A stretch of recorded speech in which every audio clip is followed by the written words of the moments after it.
Okay, I think I'm live. Let me check.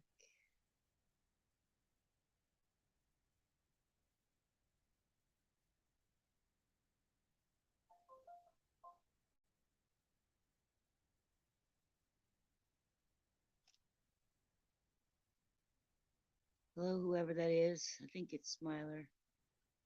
If you have freaky writing and not just straightforward writing, I can't read it on my tablet. Oh.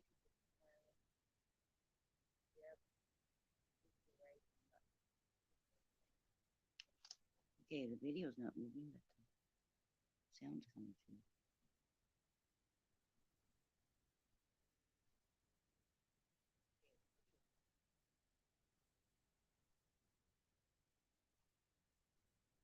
Okay, I don't know how to do this. All right,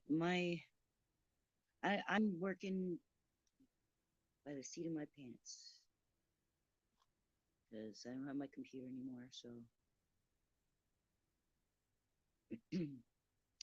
and my clock is backwards, and I don't know how to turn the mirror thing. Come on, boys.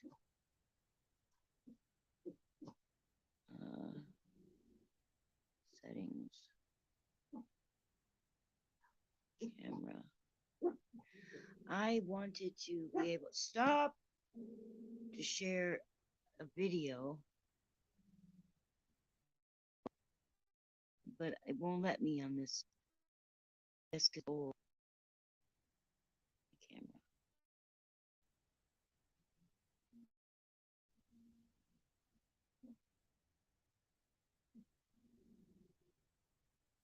Okay. Takes a few seconds to catch up. Oh, wait, that's enough.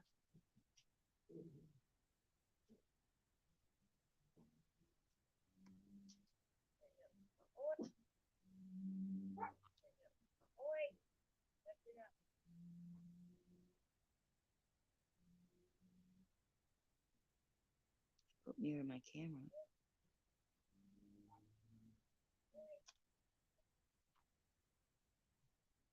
I can't even mute this on my page. I can mute. I'm working on 2 tablets, and my phone for backup.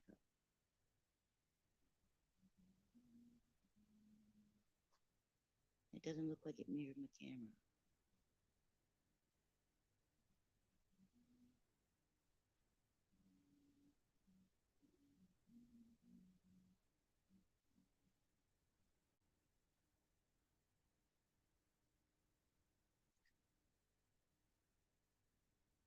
Simon and Garfunkel. I don't know if you can hear that.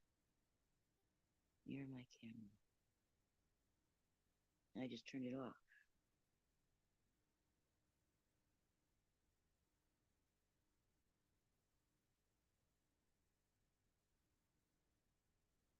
This camera facing back, but it's only got the one camera.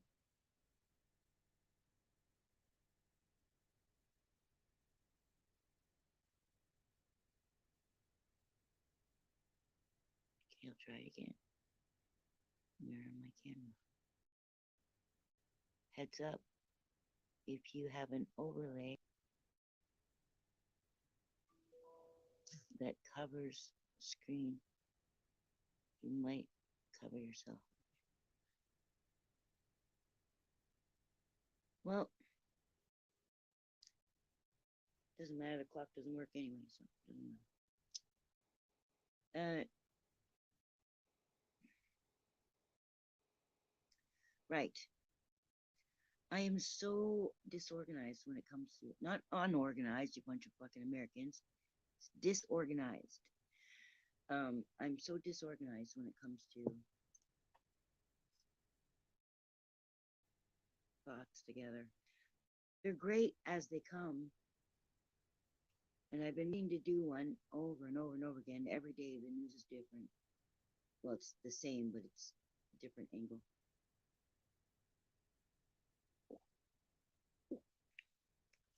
Angle and carrot.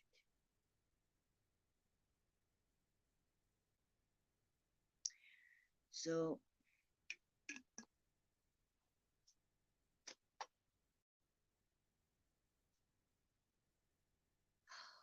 start? Where I start? Okay, on Friday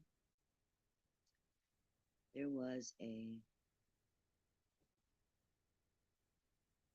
vote at the UN Council on a ceasefire proposal, supposed ceasefire proposal by the United States, who has vetoed in the last 5 months 4 of the past UN resolutions that were set forth that almost the whole world agreed with, and only the US and Britain held us back. These are votes at the UN Security Council.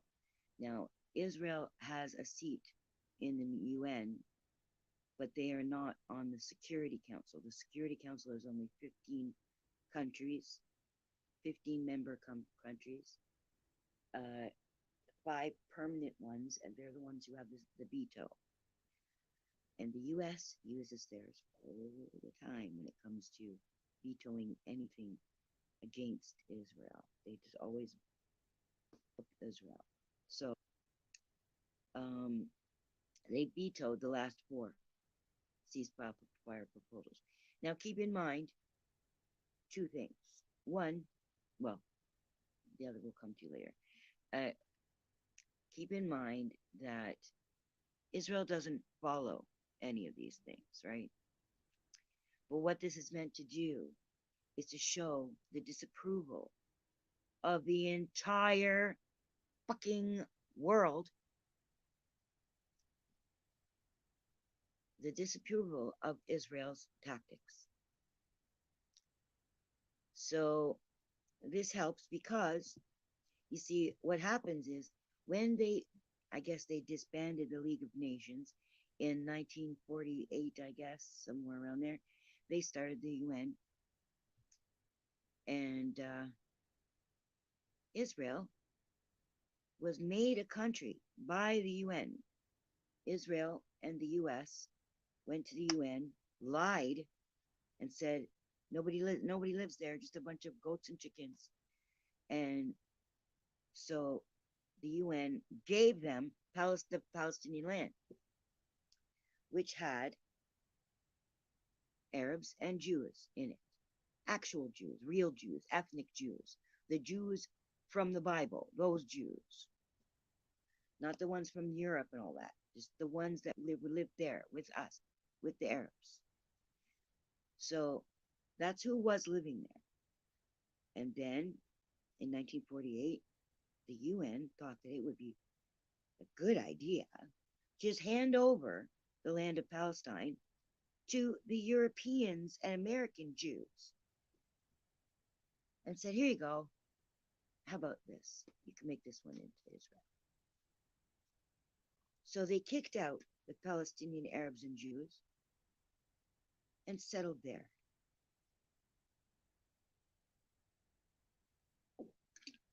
They then pushed whoever they didn't actually manage to murder or push right out of the country.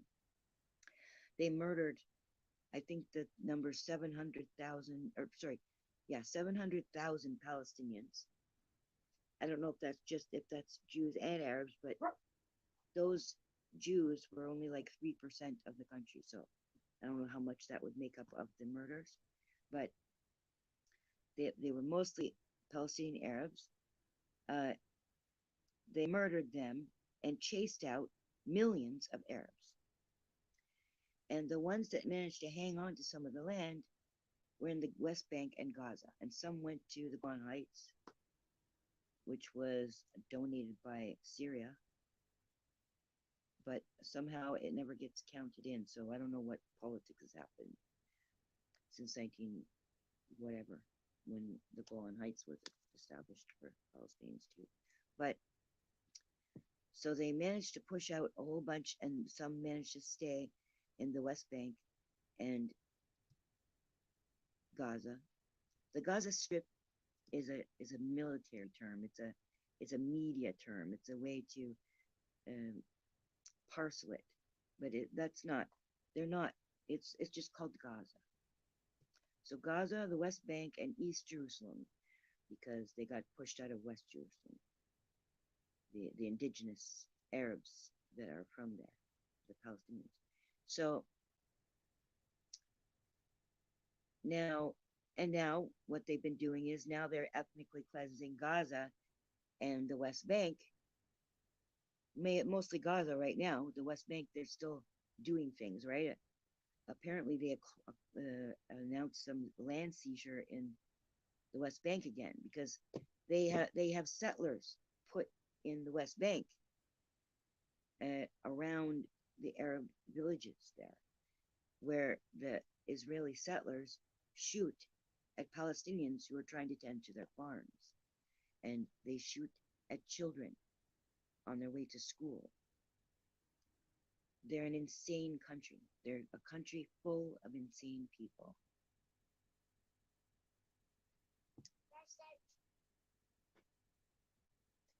Hello, Dragon Classy.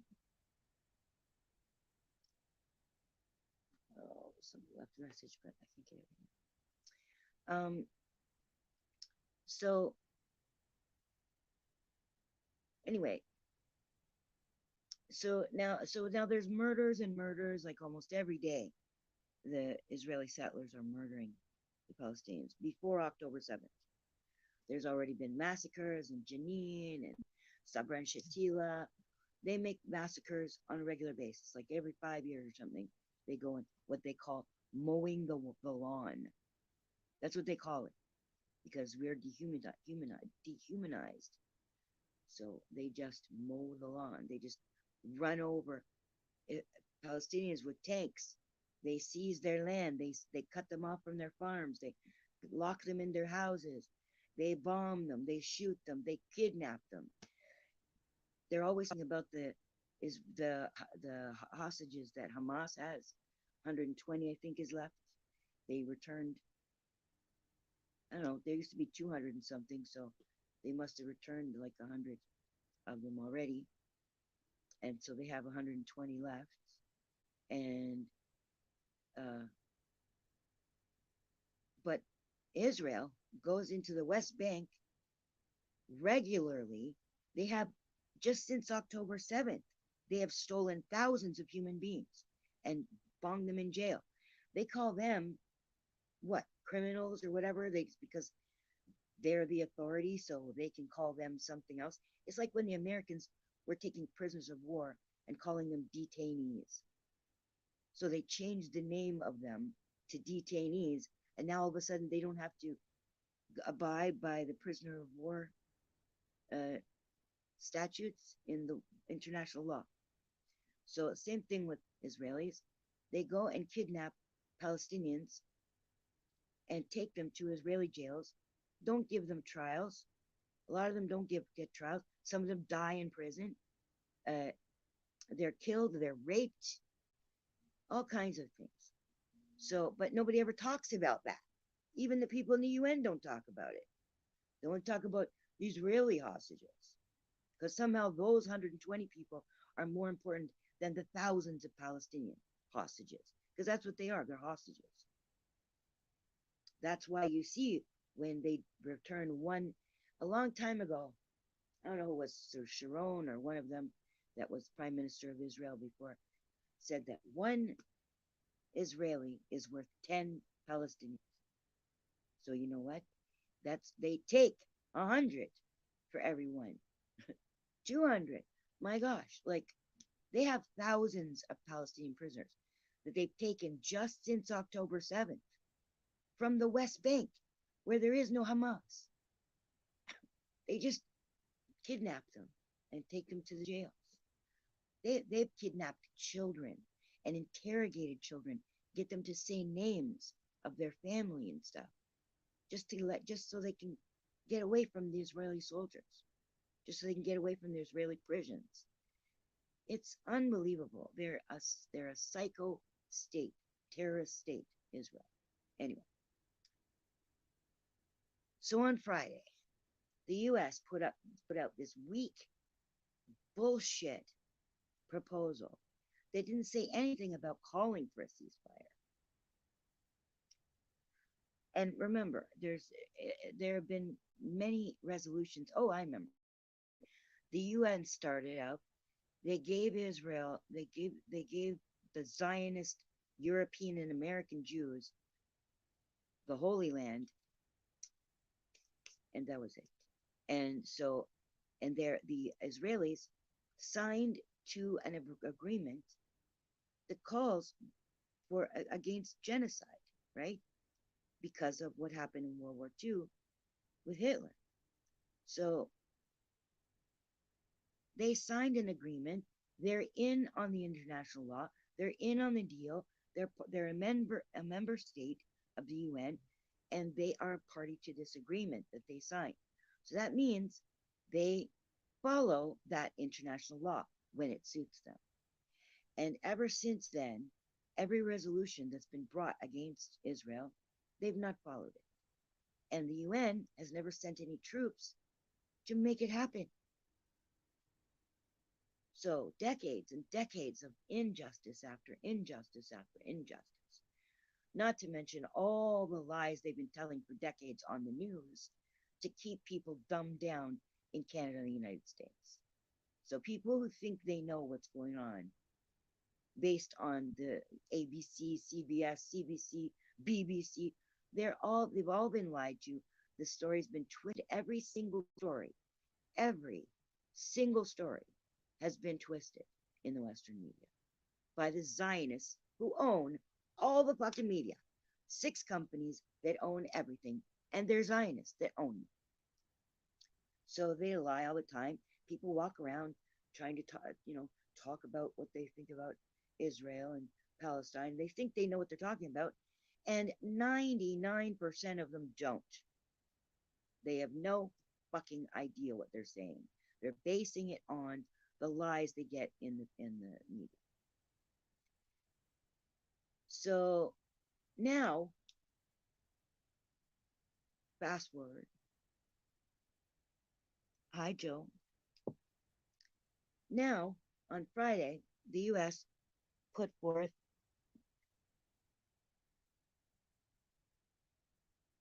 over 3,000 against Israel. I don't think there's that many. You're choppy, low volume.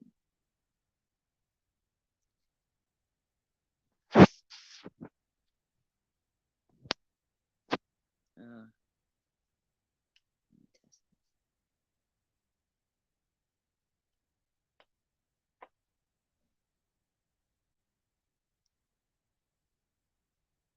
testing 1, 2, 3.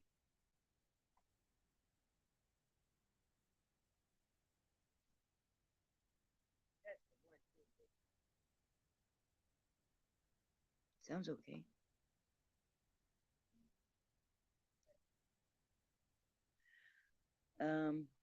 Maybe it's just your phone, Joe. So okay, they put forth this lame proposal, and Russia. Thank God for Russia. I don't know what they're doing in Ukraine, but for Palestine, they help.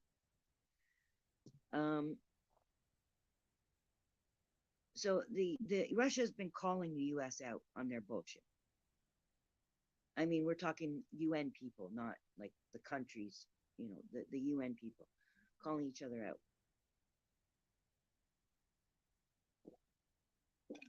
And now the U.S. has vetoed the last 4 resolutions against Israel for what they've been doing since October 7th. Then there was, so when they had their vote on Friday, Russia, China, and Algiers, they voted against it. And Russia and China are also one of the 5 permanent members. Then there's 10 invited members. They're not permanent. It changes round, right? So right now, the only Arab representative is Algeria. And what's the difference between Algeria and Algeria? So Algeria voted against it. So Russia and China both have a veto. So when they vote against something, it's a veto. So they vetoed the American one. Now the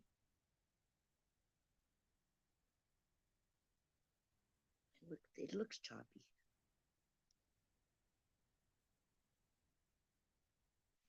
So the doesn't sound choppy though.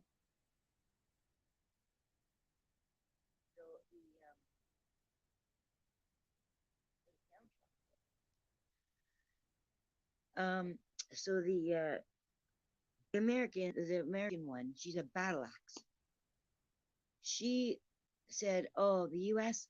voted against, or the Russia voted against it because they just won't vote for anything that we pen."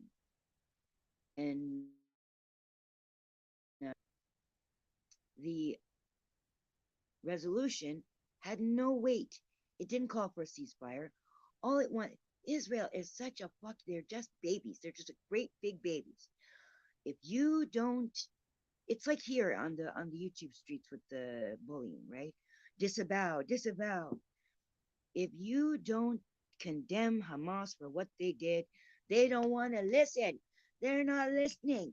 You didn't give us our validation. We want every single one of you, every single one. We want you to denounce what Hamas does. Always the victim, always, even though they're the perpetrator, they cry like the victim. So, anyway, their bullshit resolution got voted down, especially in view of the fact that the 10 invited members of the Security Council uh, were already penning one. And so they were going to vote for that one. So they were like, fuck the US one. But there was some fuckery going on because I'm sure the US bullies the other ones to do what they want them to do. But they can't bully Russia, they can't bully China, and they can't bully the whole Arab world. They got some in their pocket, but they don't have all of them.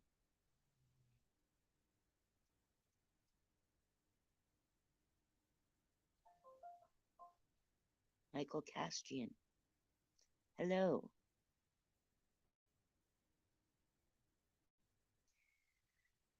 So,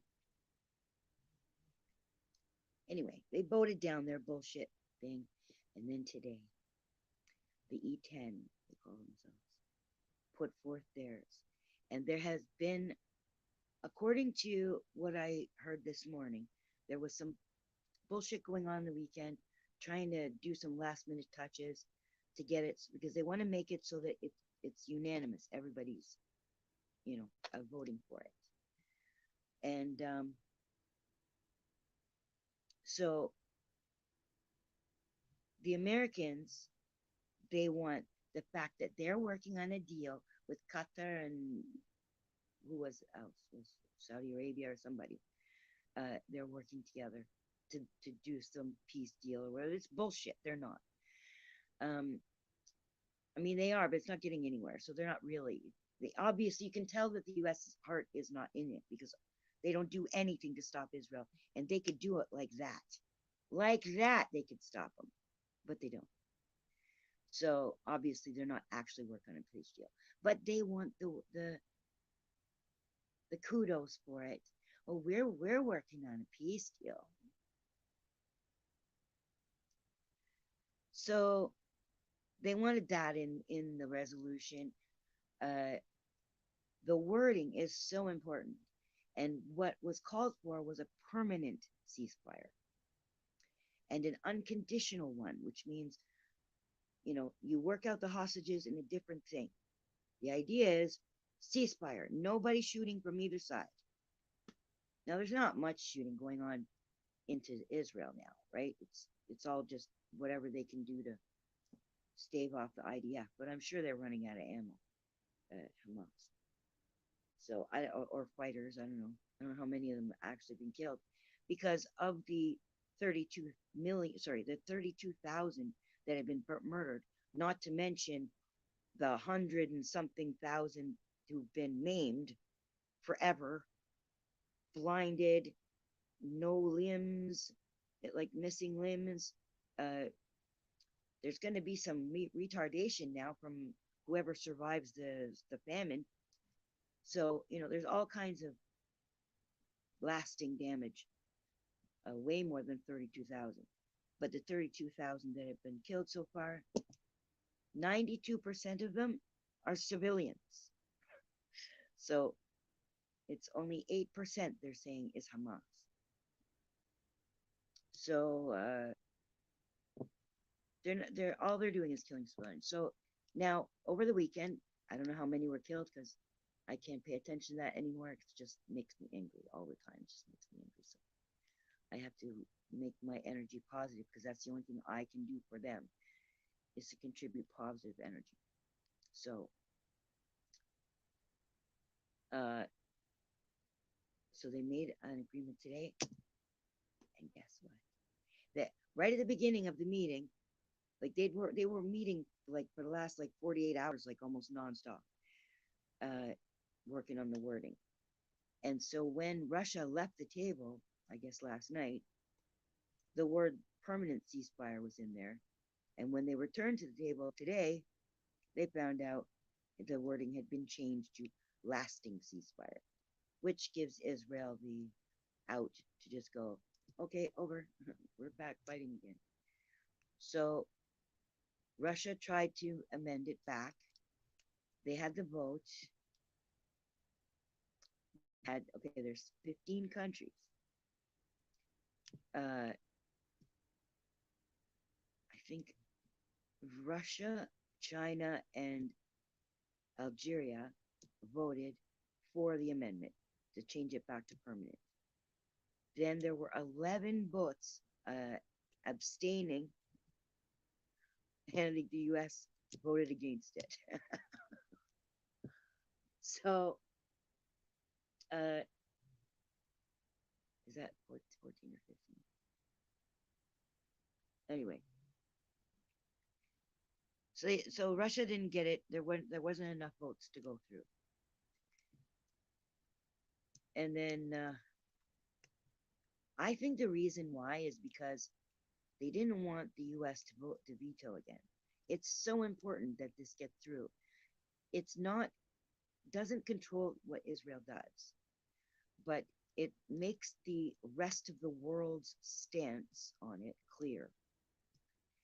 And it also sets up for if they're going to send troops into Israel to stop them. And while they were dicking around because U.S. kept on vetoing everything, time after time after time, they didn't even have a position, which means they were no closer to going in and helping the Palestinians themselves and stopping Israel from what they're doing.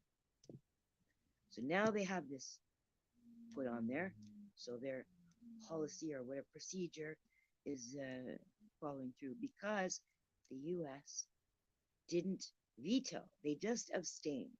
So 14 countries voted for the resolution, no abstentions, and one one abstention and no no's. So 14 yes and one abstention. The abstention was the U.S. Israel doesn't get a vote because they're not on the Security Council. Thank God.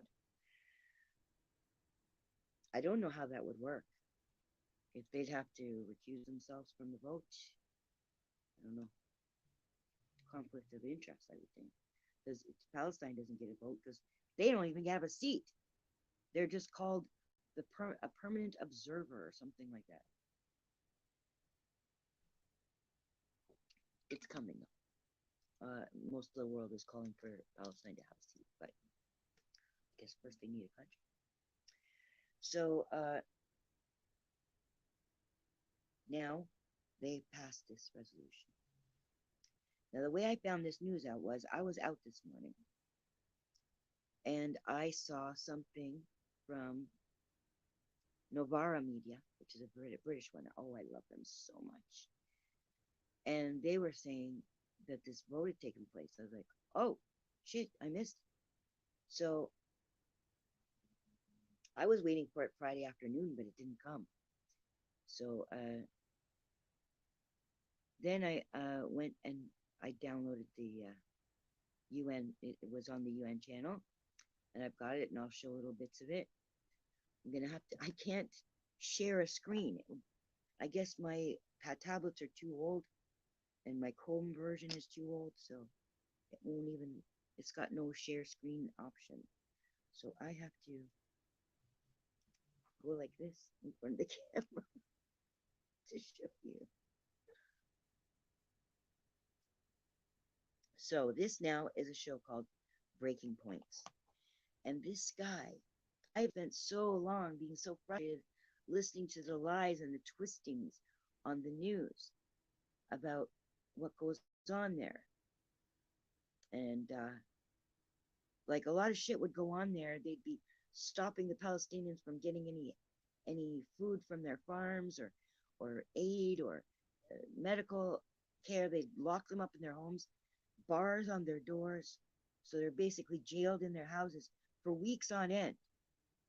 And the Israeli settlers will come from the hills, marching down, singing their Jewish songs, la la la la, the Jews of Israel, blah blah blah, and just mocking the Palestinians, going through the Palestinian streets like they belong there, and singing songs and trying to upset the Palestinians even more, while they're locked in their houses, just looking, and they can't do anything about it. And then eventually, rockets would go into Israel.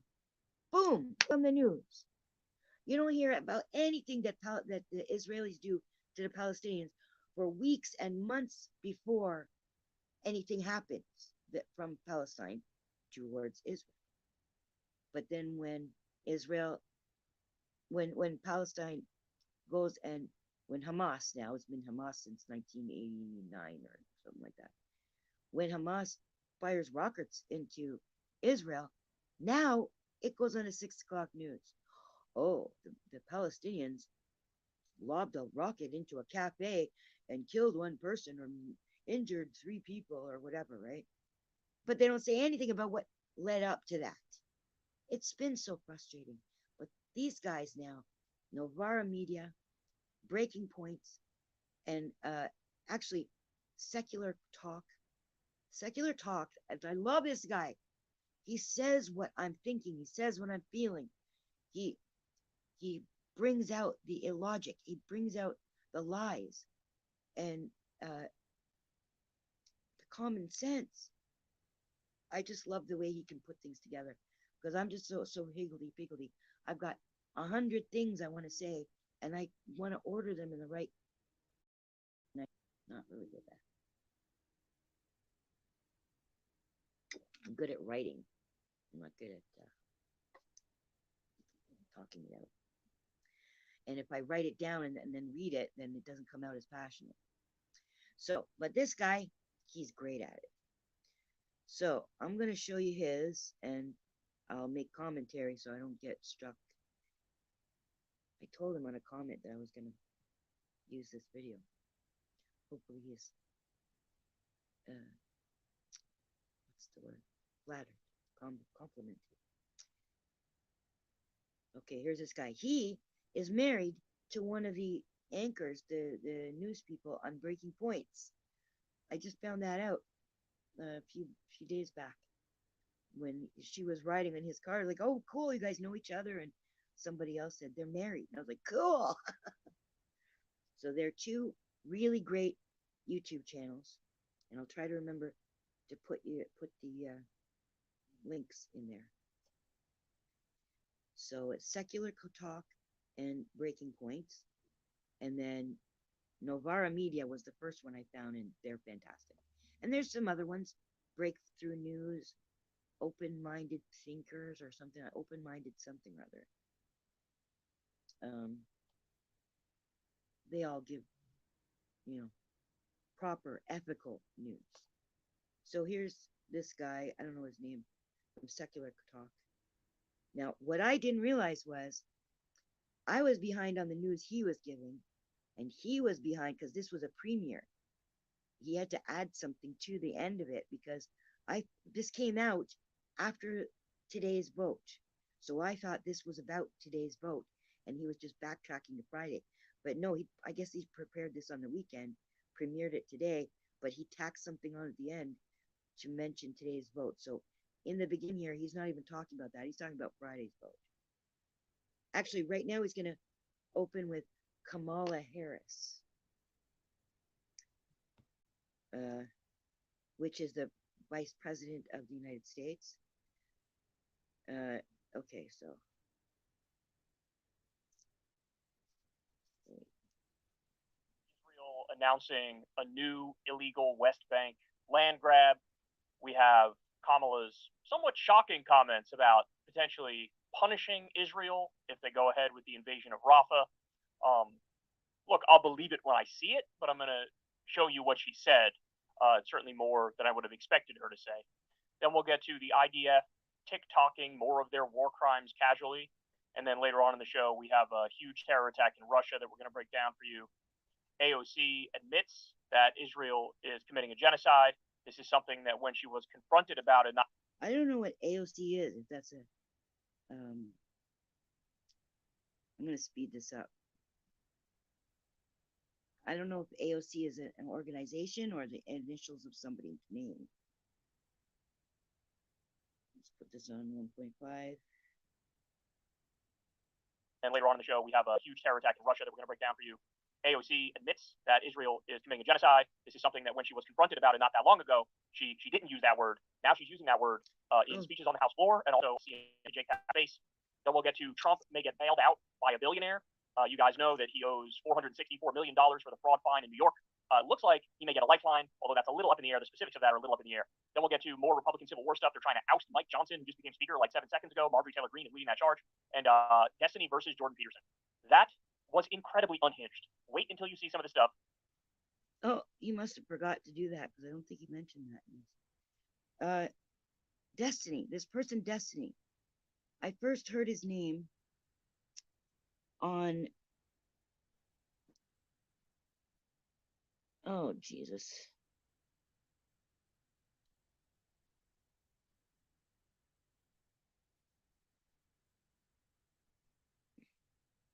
I don't know what you're doing here, Samsonite, but you're not welcome.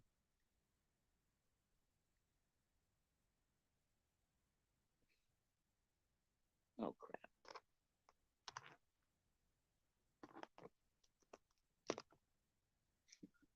Losing the battery on this now.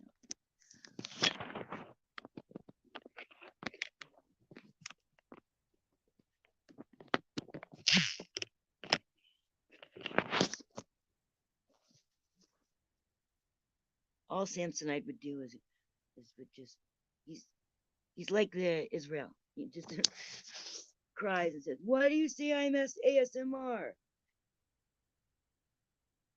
He just wants the attention on him or her. I think it's ASMR though. So, and I know he said recently that it wasn't him, but ASMR lies like Israel. So, okay. Stuff that JP said. Wild, man. Wild. So we'll get to all that and more. Everybody do me a big favor. Please subscribe to the channel. Helps out massively in the algorithm. Costs you nothing. We're trying to get to 10 mil. That'll be a while, but you grow it one at a time. So hook up with this stuff. All right. Down to a lot of stuff happened on the Israel front in the past week or two. Let me go ahead and all down for you. First of all, there was a UN resolution that came up. It was led by the US. And the way this was portrayed to the American public and the world more broadly is, hey man, we're trying to get a ceasefire. We are the ones who are in favor of a ceasefire. And this is how the media dutifully reported it. There's a problem with that, though. It was actually not a ceasefire resolution. It contained all of the weasel words and the language that sort of dances around the question of a ceasefire and says, like, we want you to engage in the process of determining whether or not there will be a ceasefire. So it was sort of like a smokescreen in a sense. It was more kabuki theater. The U.S. wants to make it look like, hey, no, we're leading the charge because we want to stop the violence. But in reality, it's more deflection and obfuscation. And so what ended up happening is Russia and China and Algeria vetoed the UN resolution that the U.S. brought up. So let me break this down for you. Arnaud Bertrand says the following, and he's replying to this Associated Press article. It says, Russia and China veto U.S. resolution calling for immediate ceasefire in Gaza. That's a very, very misleading headline from the Associated Press. He says that's quite dishonest framing by the AP, given that Russia, China, and Algeria vetoed the U.S. resolution for the very reason that it did not call for an immediate ceasefire. Instead, it merely asked to recognize the importance of a ceasefire and to support American negotiation efforts towards that purpose, which wouldn't have changed the situation on the ground one iota. That's the text of the resolution. Quote, listen to this. The Security Council determines the imperative of an immediate and sustained ceasefire to protect civilians on all sides, This is allow the for the delivery wording. of essential humanitarian assistance, and alleviate humanitarian suffering, and towards that This is the wording of the U.S. proposal. imperative of an immediate and sustained ceasefire to protect civilians on all sides, allow for the delivery of essential humanitarian assistance, and alleviate humanitarian suffering, and towards that end unequivocally supports ongoing internal diplomatic efforts to secure such a ceasefire in connection with the release of all remaining hostages. So that's the weasel language. That's the the flowery words used to try to puff up the idea that no, this is an immediate ceasefire, even though, as you can tell by the plain face reading and interpretation of this, it's not an immediate ceasefire. As the U.S. think tank Responsible Statecraft rightly writes, the clause does not demand a ceasefire, but determines that it is imperative. Its support is not directly for the ceasefire, but for the negotiation process the U.S. has been co-leading and whose parameters the U.S. has sought to determine in favor of Israel. The text points out that this effort to secure a ceasefire is in connection with the release of all. This is an Israeli demand that is not likely to be accepted by Hamas in return for a time-limited ceasefire rather than a permanent one. This is something we've talked about a number of times. Of course, they're going to reject any ceasefire that's like a 6-week time frame, because what's implied in that is as soon as the 6 weeks is up, we're going to go right back to doing what we're doing right now. They'd be insane to hop on board with that. As such, the American draft endorses the Israeli position in the negotiation. You know why they'd be insane? Because Hamas doesn't have much. Hamas is not a country's army. Hamas are guerrillas. They're freedom fighters. That's what they are. So they don't have much leverage. So the only leverage they have are these 120 human beings that they still have. Now, I knew damn well that they were not raping the prisoners. They're not starving them. They're not killing them.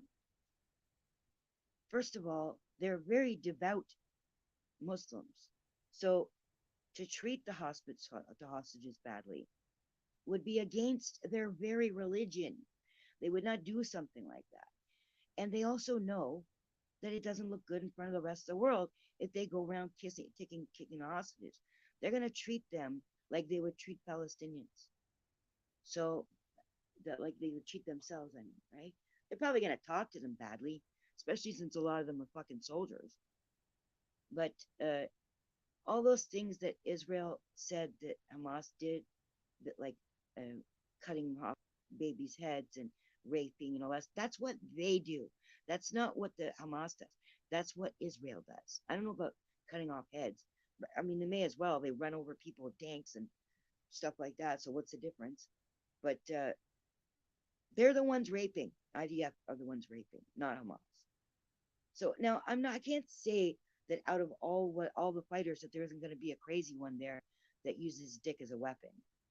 You know, that's the chances are there's going to be one or two, right? But that's not a policy. That's not something that's widespread, where it is with the IDF, because they're fucking psychopaths. It's the Palestinians who should be the psychopaths, but they're just really, really fucking angry. But the IDF, and remember, every Israeli citizen, when they turn 18, become a soldier. They join the military. They have to. It is part of their law. They have no choice. So every single one of them is imbued with brainwashing so that they can pick up a gun and kill another human being. They brainwash them. They do it in the U.S. Army. They do them in the Canadian Army all the time. They do it all the time with armies, right? So, but in Israel, they're like a particular flavor of fucking psychopath, because it starts when they're young. And I can show you, there's something called Omegle, and you can talk to people on there, like YouTube or Facebook or whatever, right? So I've seen this Arabic guy. He gets into that Omegle thing, and he talks to Israelis. Just flip up, not one after the other, Whole bunch of kids, I guess, who use this medium, and they're all bloodthirsty little fucking brats. They all are saying, "Oh, you Palestinian, we kill you, we murder you, you're cockroach." You know, like that. This is the way they talk as young teenagers, as preteens, as teenagers. This is the way they talk. They're insane. They're fucking insane. Now keep in mind, these are not the real Jews. These are not the ethnic Jews the ones from that land that got kicked out. Some of them still live in the West Bank, the Palestinian Jews. So we're not talking about those. We're talking about the Zionist ones of Israel. They're insane, and they believe all the propaganda they get. They are doused in lies. Doused. They don't believe that Palestinians are dying, and they believe that when they are dying, that it's Hamas that's killing them. And this whole bullshit about using Palestinians, the civilians as shields, also is Israeli tripe. It's all bullshit. It's the Israeli everything the Israelis accuse the Palestinians of. Remember this. That's what they do. So what the Israelis do is when they go into towns before October 7th, way before October 7th, but still up until October 7th, and now what they do is they go into Palestinian houses. They grab a Palestinian hostage and then bust through the walls into the next house, into the next apartment. They bust through the walls and they put a Palestinian in front of them so that when somebody busts through their wall, the Palestinian in the next place that's being busted into, if they have any weapons, will hit at the Palestinian that's coming through first. And then the Israelis will get them. That is using a human shield. That is what the IDF does. But everything they do, they try to turn it around and make it like the Palestinians are guilty of it, right? So, where was he? He's going to show Kamala Harris talk. I don't really know much about her because I don't really pay attention to news for the last few years, so I'm definitely not what's going on in the States. But he shows her. I thought she was a white woman on there. Anyway, she's supposed to be black. In the negotiations and indirectly Not conditioned that the it ceasefire matters. on the release of all hostages, effectively making 2 million civilian Gazans hostages as well. The U.S. systematically vetoed all resolutions that were actually demanding an immediate ceasefire, so it's pretty clear they don't want one. This was a way to make it look like they were asking for one for PR purposes and for headline purposes from dishonest journalists such as the AP. Now, I don't know if the AP is being dishonest in this sense. Yeah, they are. See, they are. They say just Russia and China veto U.S. resolution calling for immediate ceasefire in Gaza. That's what AP wrote, right? There's AP and Reuters are like the two biggest Zionist owned. But there was no resolution calling for a ceasefire from the Americans. I just want to, I think earlier I read she's been a wannabe famous politician, always stirred the pot. Okay, Michael, I believe that was to the question of who is AOC, if it's an organization or a person. And I believe they show, I don't know who they're, maybe that's the name of, they're calling Kamala Harris that. But I think you are answering me for that. So thanks for answering. I just don't remember what it was to. Smiler says, remember her famous dresses. I don't know. That's why Orthodox Jews are second-rate citizens because they don't sign up. Yeah, see, because the Orthodox Jews are actually about being Jewish, not they have the label of being Jewish so they can just live in Israel, even though they're from fucking Hungary, right? The Orthodox Jews are there because they believe. The time is 7 p.m. Hydro at its cheapest till 7 a.m. Have a wonderful day. Okay, sorry, it's one of my alarms. Yeah. So, and not all Orthodox Jews, because I've heard some in New York who are all for the genocide. So they're not, I guess they're just Orthodox Jews in name too. It's like the Catholics. They don't have to go to church or follow their rules. They just have the label of being Catholic. They're brainwashed and brought up on hatred from day one. Yep. she's a lefty politician activist called Alexandra Ocasio-Cortez. Oh, you're so much help, Michael Castro. Thank you so much. Hi there, Dan. Nice to see you. So, okay. Michael Castrian. Honest in this sense, or if they just buy the State Department line, which is a lie, right? Like they could either be stupid or they could be liars. But what happens now is exactly what you'd expect. So now the White House and all U.S. media outlets get to turn around and say, whoa, we were the ones who were in favor of a ceasefire. We drafted a resolution to do a ceasefire. And China and Russia and Algeria, they blocked it. We're for peace. They're not for peace. So you see this game that's being played. It's nothing but PR bullshit, to sum it up very succinctly. All right, so now let me show you this. This video blew up a few days back. And it's always interesting to me seeing what are the things that pierce through and get beyond just the political junkies like myself and yourself and get to the mainstream American public. This is one of the things I love what he says. It's so eloquent to me.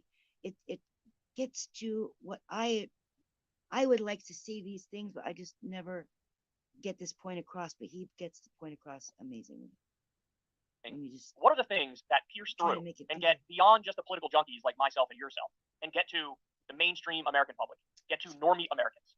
Because you can never predict what it's going to be, but every now and then a moment breaks through. So this moment here broke through, and I think it's because of the undeniable nature of it. So Al Jazeera was able to get some footage here of an Israeli army drone that pursued 4 civilians, kids, and murked them.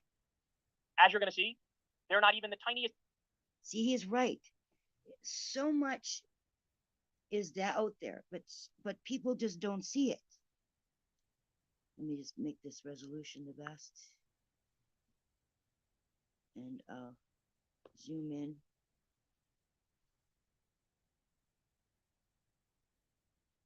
So much doesn't get shown, or so much doesn't get seen because people just aren't looking. But this video has gone viral, and apparently lots of people have seen it. And I love the way that he puts it, the way that it's like some of it just dribbles through, and this is one of those ones that got through.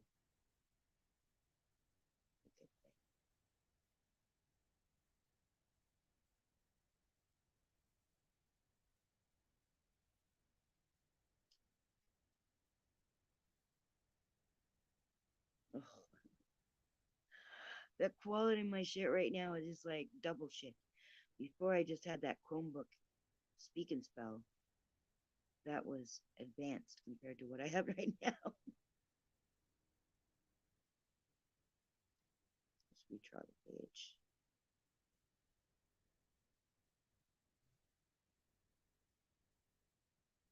So this moment here broke through, and I think it's because of the undeniable nature of it. So Al Jazeera was able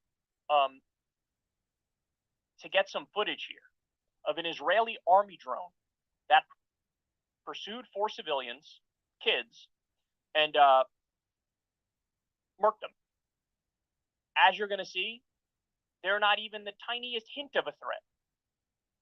There's no guns, there's no weapons, they're not in close proximity to IDF soldiers and threatening them. They are just walking alone, and then this happens. وقذائف الاحتلال وعلى طريق أشبعتها آلياته تجريفا. انسحبت الآليات من المنطقة برا لكنها بقيت تترصد المدنيين جوا. حصلت الجزيرة على هذه الصور من طائرة مسيرة إسرائيلية من أسطول يحوم فوق غزة منذ ما قبل. So we'll get to this. We'll do a separate segment on this, but this seemingly was the straw that broke the camel's back for AOC to go out there and clearly state Israel's committing a genocide against the Palestinians. This was the straw that broke the camel's back for Alex Jones, the right-wing conspiracy theorist.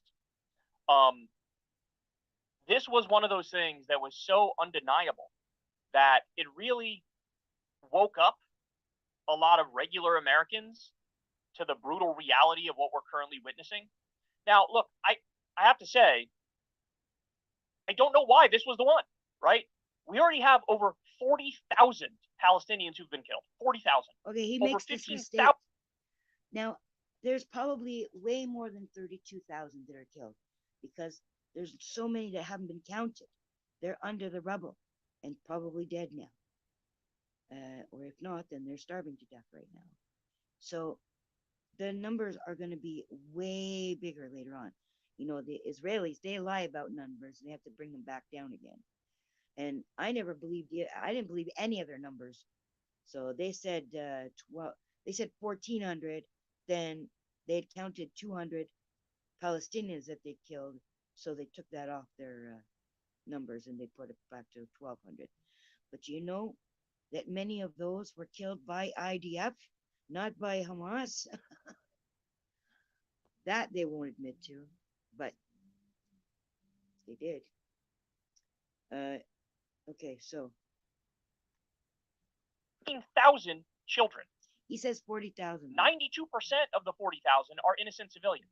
They've bombed schools and hospitals and standalone UN buildings and marketplaces and mosques and churches and every kind of civilian infrastructure you can imagine. They told people in the north, you got to go to the south to be safe. Then they bombed them on their road to the south. Then when they reached their final destination in the south, they bombed them there too. Now, 1 million or more Palestinians are stuck in an area the size of LAX airport at Rafah, and Netanyahu saying, we're going to invade there as well. There's literally no safe place in Gaza. We have all of these facts that built up upon each other since the beginning, and nothing seemed to fully pierce the consciousness of the American people where they said, you know what, I think this is genocide. Until this. So look, I'll take it that people are now waking up, but for the love of God, you should have seen this over 100 days ago, right? About 3 weeks into the post October 7th, 3 weeks into it, it was very obvious what was happening. But this was the thing. By the way, Edward Snowden chimed in here. Everyone in the world needs to see this. Note that this footage permits no room for it was a mistake, showing repeated, specifically targeted strikes on the unarmed and even wounded. The sort of behavior the ICJ explicitly forbids in the genocide rulings against Israel. Now, is Edward Snowden the one that was trapped? He had to leave the United States. There's two of them, and I get them mixed up. There's the WikiLeaks guy, and then there's Edward Snowden.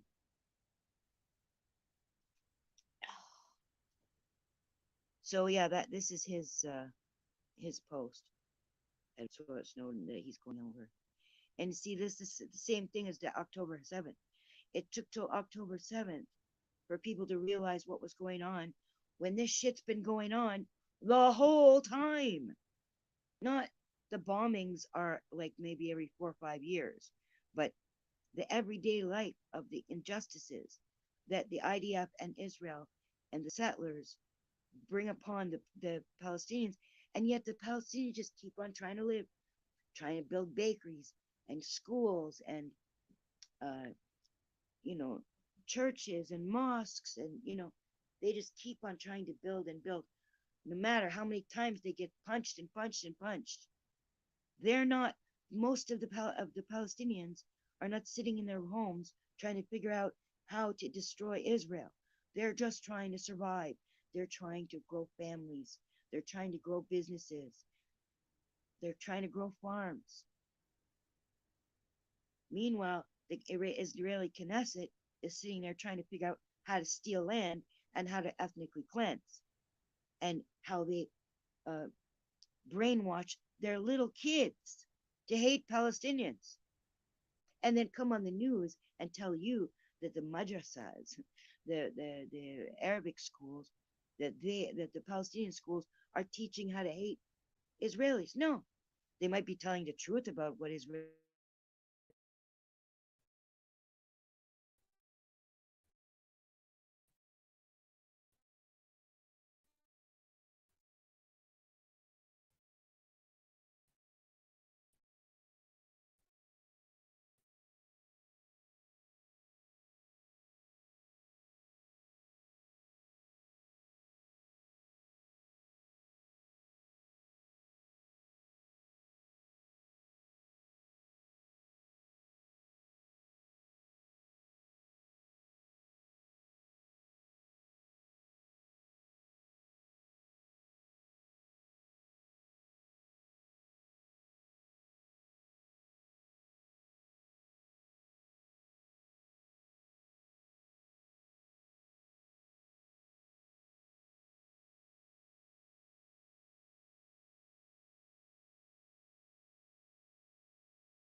Sorry about that. Said your browser has lost connection to your mic. Let me just rewind this.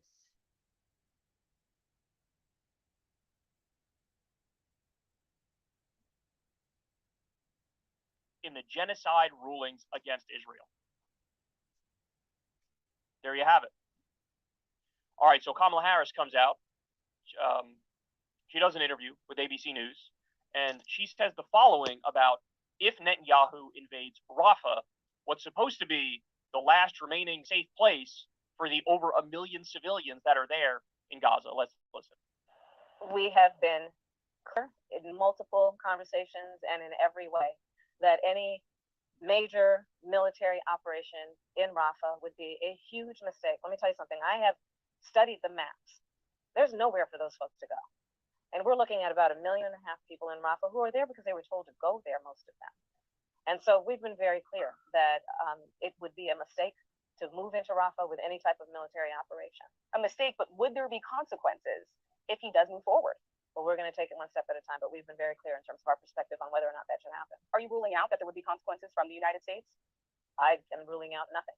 I want to ask.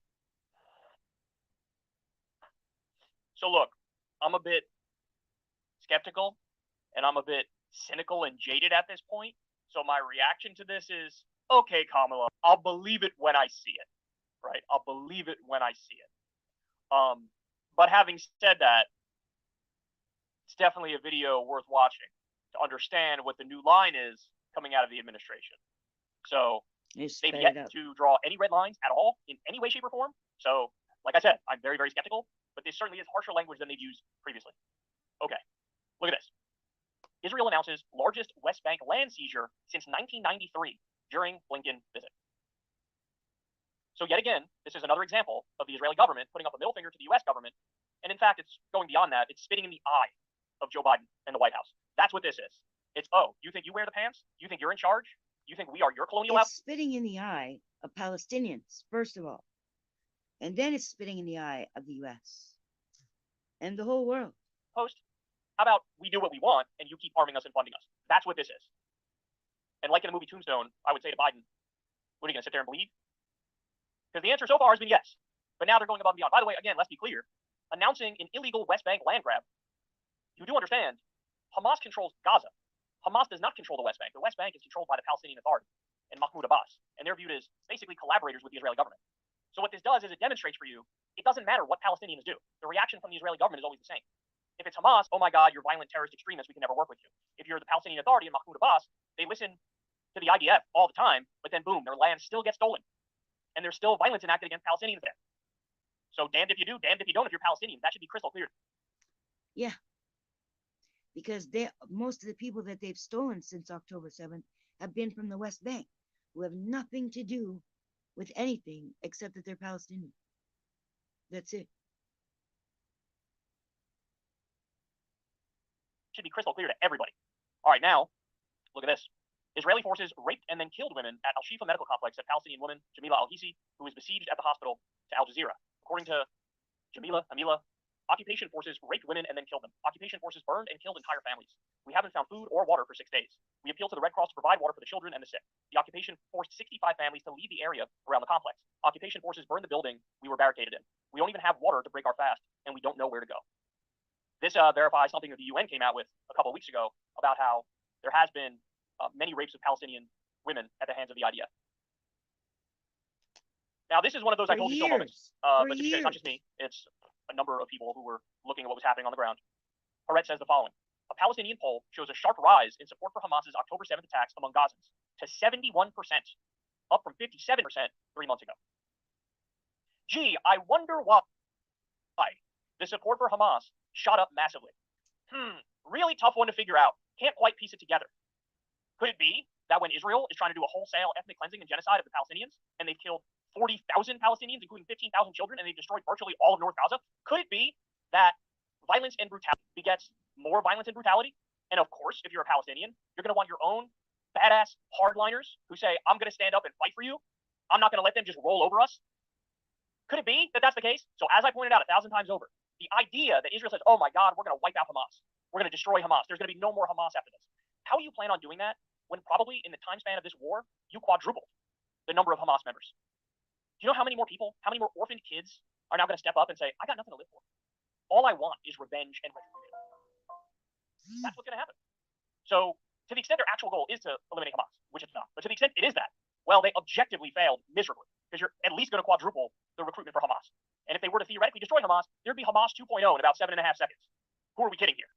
So of course this was going to be the reaction. Jesus Christ. All but 2 Democratic senators just voted to give Israel $3.8 billion in weapons, violating U.S. law, defund a UN inquiry. It's a new story now. All but 2 U.S. senators. How many do they have? 100? Is there like 2 per state? 50 states?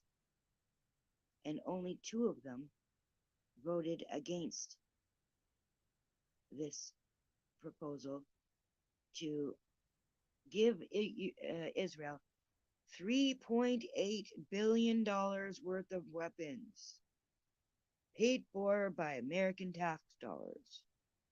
So I guess that's going to go through if it's 98% voted for this. They also voted, and as he's going to say, to defund any investigations against Israel, defund UNRWA, which is the organization, the UN organization that feeds Palestinians, because Israelis lied and said that 12 or 13 UNRWA employees were part of the attacks on October 7th.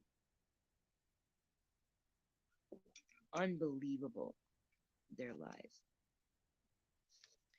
So U.S. wants to do, they've already stopped giving money, but now they want to make this policy now to defund that.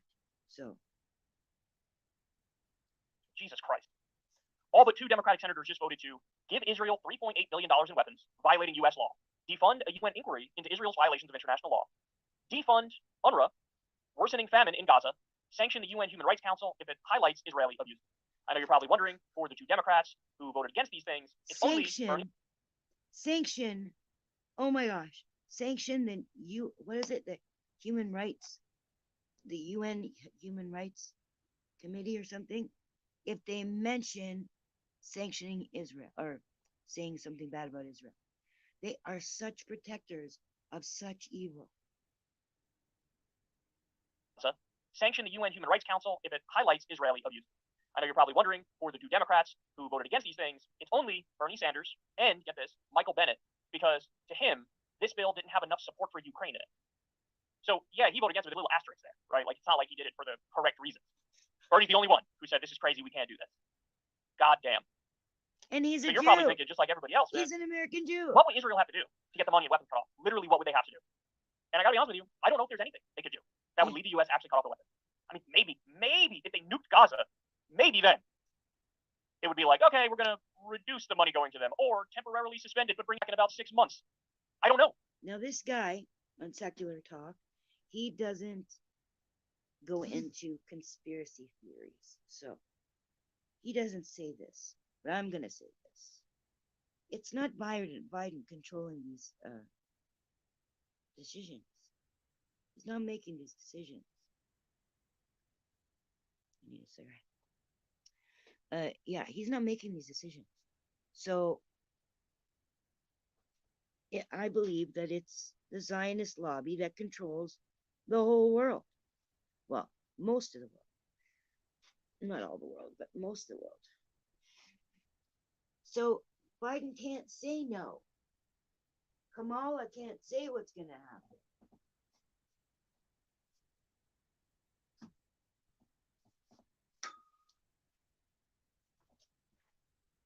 They're just like the woman I heard on a video last week. Somebody was saying, oh, who was it? I think it was on Al Jazeera. There's a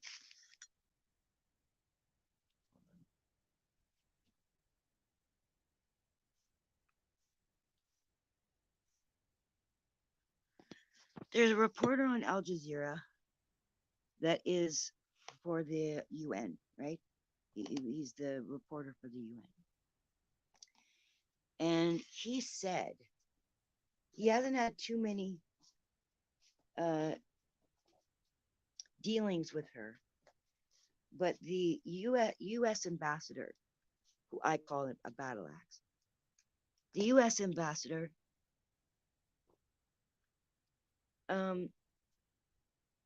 is the one who's vetoing everything, right? So she seems like a heartless bitch. But according to the guy on Al Jazeera, he's a British guy on Al Jazeera English, he says that people say she's a very nice person and she feels really bad about having to do all these vetoes. But see, it's not up to her. It's not her who wants this, right? She has to do what Biden says to do. And Biden, I think, come on, I think Biden is doing what the Zionists tell him to do. Unlike Trump, who seems to get joy out of hurting Palestinians.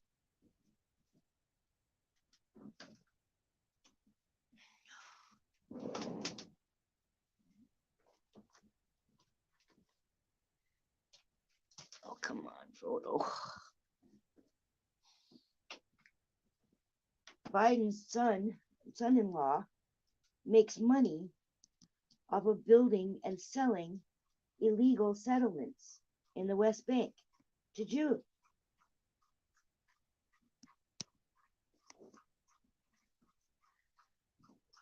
Oh, I'm trying to plug this in.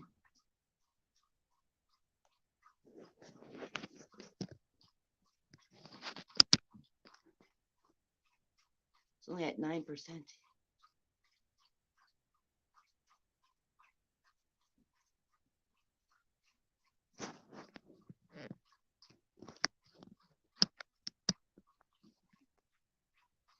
Now it's at 8%.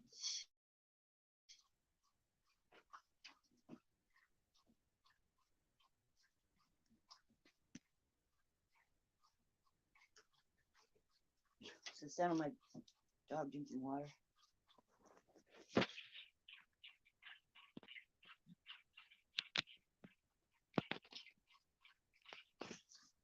Come on. Oh. There we go. The power bar was, it must have, when I had the heater on, it must have popped the circuit thingy. Now.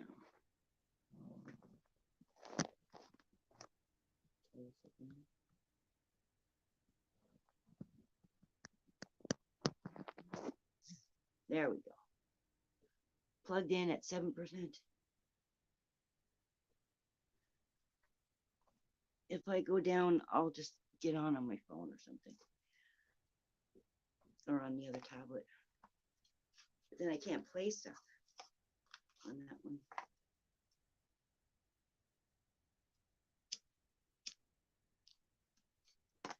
All right, now.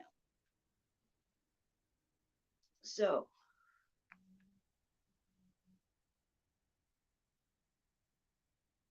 No, I don't even know who England would make it. So that they say, you know what, we're going to cut off the weapon.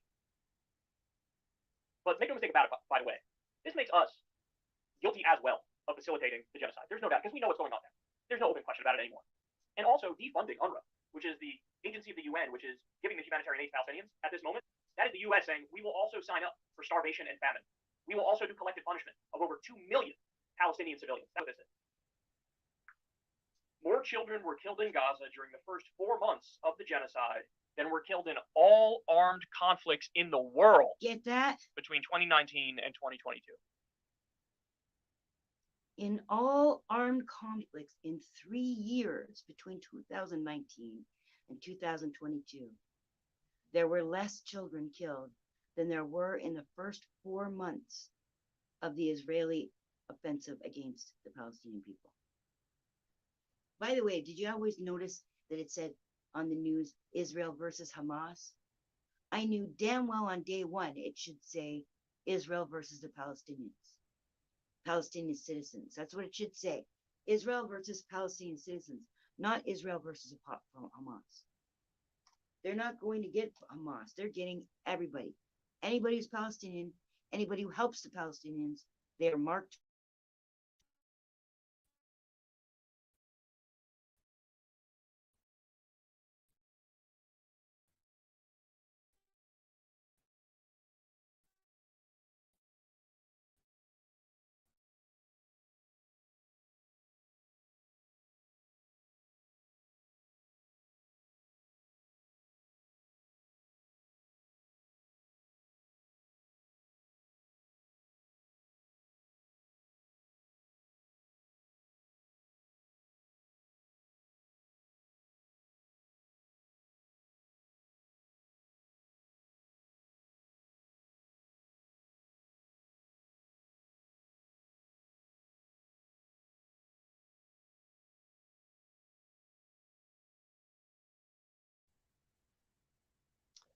Damn microphone keeps on going now.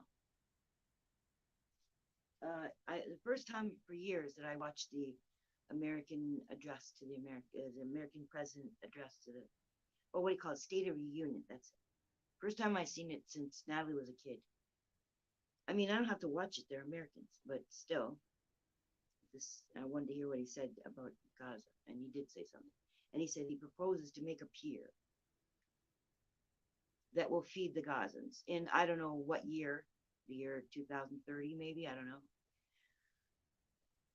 But he mentions the fact that he says that there's no proof of this, but what there is proof is that they found natural gas in Gaza.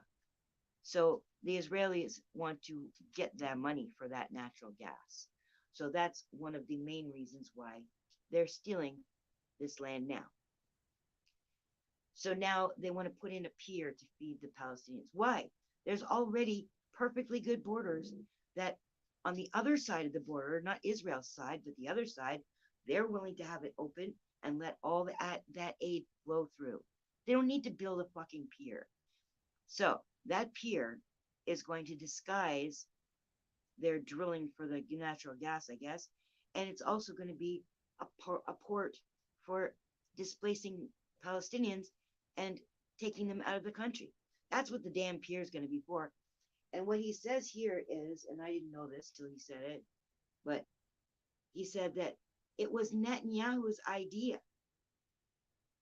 to build that fucking pier. So Biden was just saying what he was told to say. So the Americans are going to pay for it, I guess. And ethnically cleanse the region even more.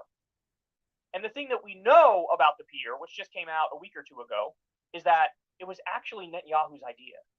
And Biden put it out there like it was his own idea. I think enough has been said on this front. This is inexcusable. All right, so one of the things we've seen from the beginning of this all is that... Oh, this is something to show you. Another thing the IDF soldiers do.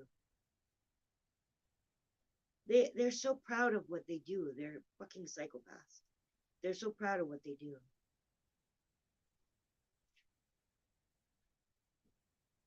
It's maintaining at 7%.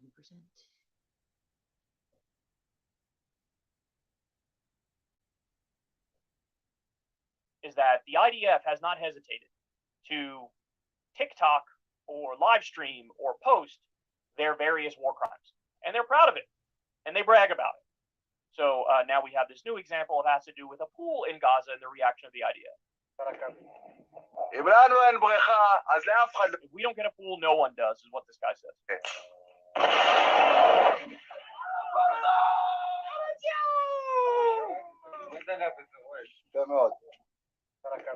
So they just blew up the house with the pool. I guess Hamas was hiding under the pool, right? Is that what we're led to believe? Again, I don't know how anybody could look at this and then walk away thinking, Israel never targets civilians or civilian infrastructure.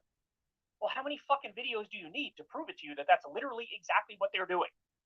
This idea that we superimpose benign intentions on Israel or a defensive posture in Israel. Absolutely absurd. How much more evidence do you need? All right, this one's hard to look at. I mean, look at this picture, man. Look at this picture. The New Yorker had an article, The Children Who Lost Limbs in Gaza. And here's a picture of a little girl who lost her leg. The children who lost limbs in Gaza, more than 1,000 children who were injured in the war, are now amputees. What do their futures hold? They were doing amputations and might still be doing amputations of limbs for 10 children a day. And by the way, without anesthesia. Tell me more about your hunt for Hamas, please. All right, we got more IDF war crimes posted on social media. Mute this. So they're joking around like, yeah, we're like playing by the beach. What a beach, a bouncing ball on Gaza Beach. They're having fun. Mute this. So they're joking around like, yeah, we're like playing by the beach. What a beach, a bouncing ball on Gaza Beach. They're having fun. Blowing up some sort of a beach ball here. 7 weeks, we're here a long time. Yeah, they're kicking around a ball in an apartment building that they stole from Palestinians, attacked countless people around it, and they're having fun, man. They're having fun. They're really being defensive and protecting themselves, and now they're looking at the beach in Gaza and no doubt salivating about the resettling of the area. You guys know there's been a number of conferences with high-ranking Israeli government officials where they openly talk about the real estate on the water in Gaza. I'm going to have more on that for you in a little bit. We have a settler who comes out and says the quiet part out loud. Israeli West Bank settlers are seeking to resettle Gaza, already enrolled 500 families. Okay, let's watch some of this. This is from CNN. High in the hills of the occupied West Bank, a flag flies in the face of a Palestinian village. God is king, it says. 2 young settlers guard this illegal outpost. Construction hasn't even begun, but we are not welcome. So they're asking us to leave. They don't want to talk to us. They said they've been here for about 9 months. It's the CNN. Dotted across the landscape, more signs of the fight to assert Israeli control over Palestinian land. The Arabic names on signposts crudely erased. Under international law, the Beit Hogla settlement is illegal, but last February, the Israeli government officially recognized it along with 8 others, a move the U.S. strongly opposed. We're here because God promised us this land, Azrael Picard tells us. Now, I want you to stop and think about the argument that, say, Sam Harris uses when talking about this conflict. His idea is actually very similar to Netanyahu's idea. You have the forces of light versus the forces of darkness, the enlightened versus the barbaric. And, one of his main claims is those fundamentalist Muslims are so extreme, there's no working with them or negotiating or finding peace. They are drunk on the Kool-Aid of the Quran and Muhammad, and they are bloodthirsty, and they're religious extremists, and they really believe their text. And here you have this guy, we're literally a minute into a CNN report. CNN has done generally a poor job covering this, right? But even they can't deny it at this point. This guy's like, God promised us this land in Gaza. God promised us this land. By the way, that's exactly what the West Bank settlers say as well. The illegal West Bank settlers. Jesus Christ. Now, so anyway, do you see his criticism coming against the other side? Do you see him talk about the religious extremism on the Israeli side? To the extent he talks about it in the context of this conflict, it is a side point. And main focus on one side is bad, the Palestinian Arabs and Muslims, and one side is generally good, the Israeli Jews. Settlers have set their sights on a new prize. Set their sights on a new prize. Somebody else's land. My dad used to say, oh yeah, sure, Israel wants peace. A piece of this and a piece of that. What really bugs me is they say God promised them that land. Now, they're the only ones who heard this promise. Nobody else heard this promise. And they wrote it down in a book, which they then say is the word of God. It's so much the word of God that the whole world has to listen to them, because some Jew heard that they were promised that land. I don't know why. Why them? But what's really annoying and frustrating is that no, they weren't promised that land. They are not the people that were promised that. They are people from Europe and the United States. They were not promised that land. The people, the real Jews, the ethnic Jews, they, if anybody got any land promised to them, it was them, and they had it already, until the people from Europe and the United States came, kicked them out, and called it Israel. They already had the land, the real Jews. So it wasn't promised to people who follow the Jewish faith from far away. So no, asshole, God did not promise you that land.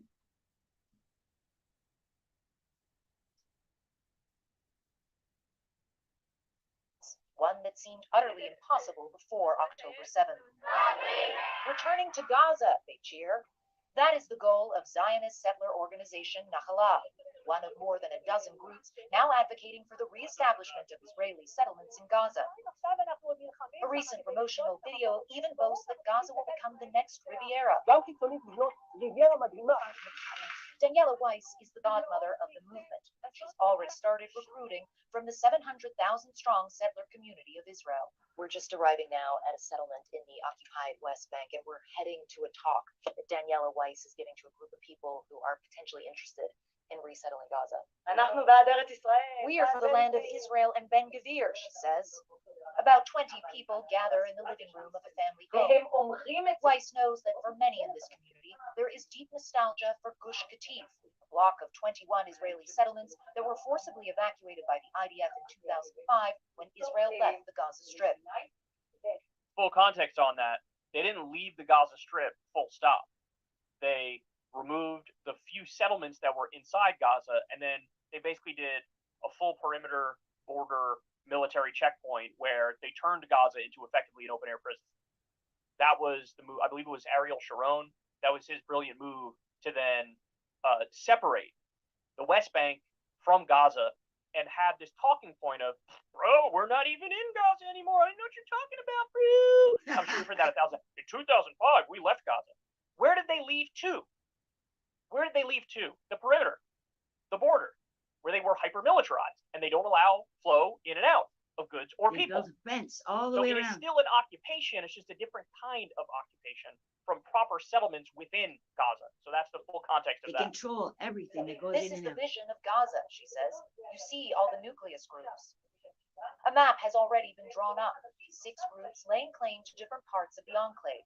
So they've just been handing out these little booklets that say, people of Israel, return home, and then underneath, a call to return to the settlements of Gaza. Wait, you gotta see this map. One of parts of the enclave. So they've just In been those, handing. all these places are in This Gaza. is the vision of Gaza, she says. You see all the nucleus groups. A map has already been drawn up.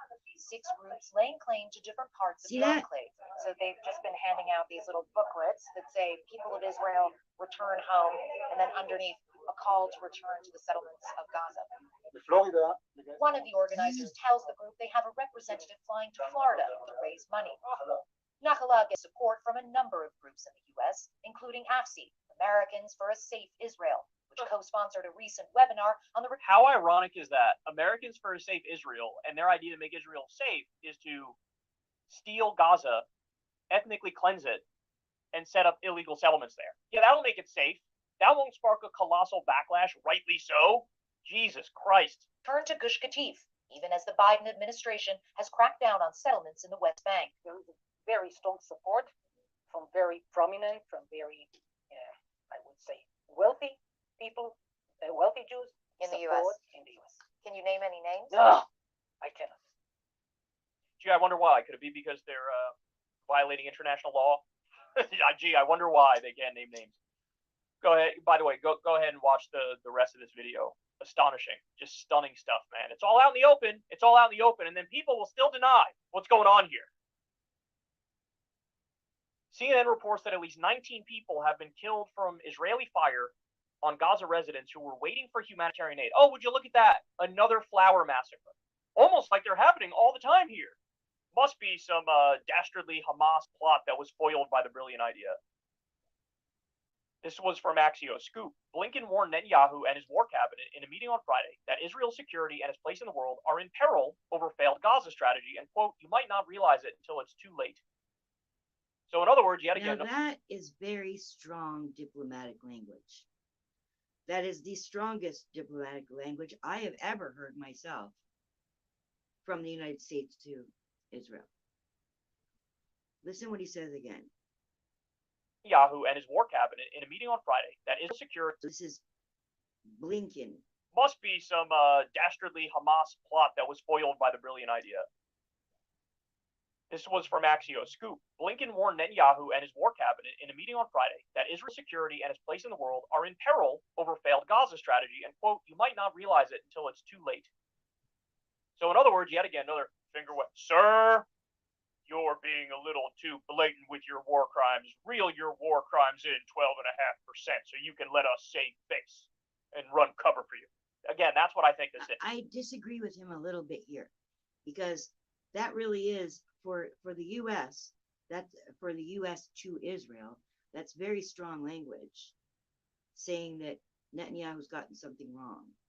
Netanyahu has the biggest ego on this fucking planet, next to Trump, and he doesn't take kindly to being told that he's not running this properly.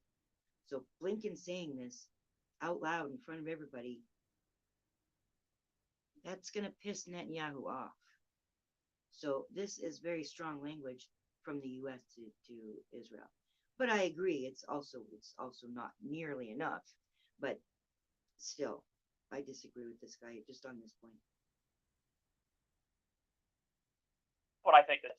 Prove me wrong. Prove me wrong. I would love to be proven wrong. Blinken, Biden, any of you guys. You want to take actual...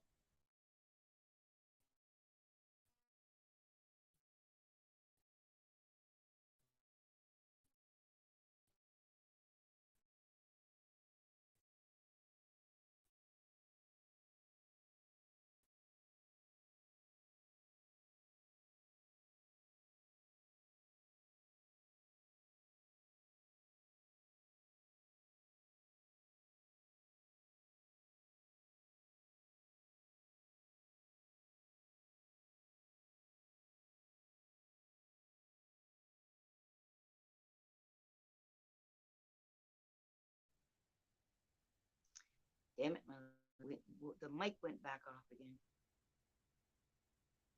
Okay. Israeli soldier admits to war crimes. Quote, we blew up the houses of terrorists, mosques, UN offices. I remember we got into some UN office in charge of helping families in Gaza affected by the war, and we destroyed it. My unit was in charge of explosions. We blew up houses of terrorists, mosque, UN offices. I remember we got into some UN office that was in charge of helping families in Gaza that was affected by the war, and we destroyed it. As I've pointed out time and time again while covering this, what you see is oftentimes the Israeli government and Israeli citizens who support this and the IDF, they are way more open and honest with what they're doing and what they support than what you see in typically Western media, with some exceptions, and from U.S. politicians. So I don't know, whose word do you take on it?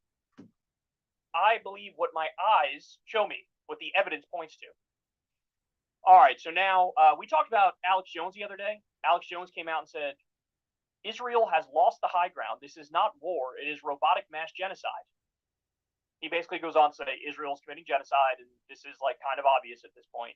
That was a surprise to many people that Alex Jones said that. And now I believe this was from a little while ago, I think, but Tucker, security guarantee. Skipping through this part.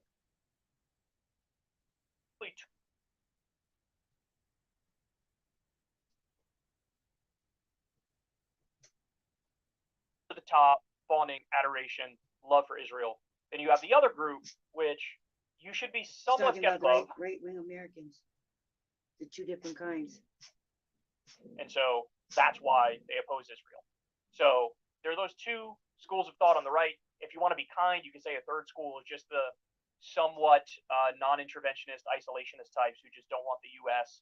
to be bogged down in wars for other countries, etc. That's if I'm really steel manning the perspective. But always Steel manning or straw be a manning? little skeptical. Walking, probably, teenage boys or whatever it is, walking and just getting murked out of nowhere when they're not even a tiny threat. That seems to have woken up a lot of people to the nature of what's really going on here. It's validated the most aggressive perspectives against Israel and shown this for what it is, really ripped the mask off of it. All right, so now I'll show you this. Net support for the U.S. providing humanitarian aid to help Palestinian civilians. It's plus 30 overall. In other words, people see what's going on the news. They see the devastation. Legally steal it, resettle it. That's what we need to do. Oh, he shows a video of an Israeli settler woman. It's out ADLC. Bitch. We're leading to bed that. All right, guys. So as soon as I finished recording my full Israel segment. Okay, so this is where he catches up to today. So he was reporting on stuff that happened Friday and over the last couple of weeks. So now he tacked this on to his premiere about what happened today in the UN.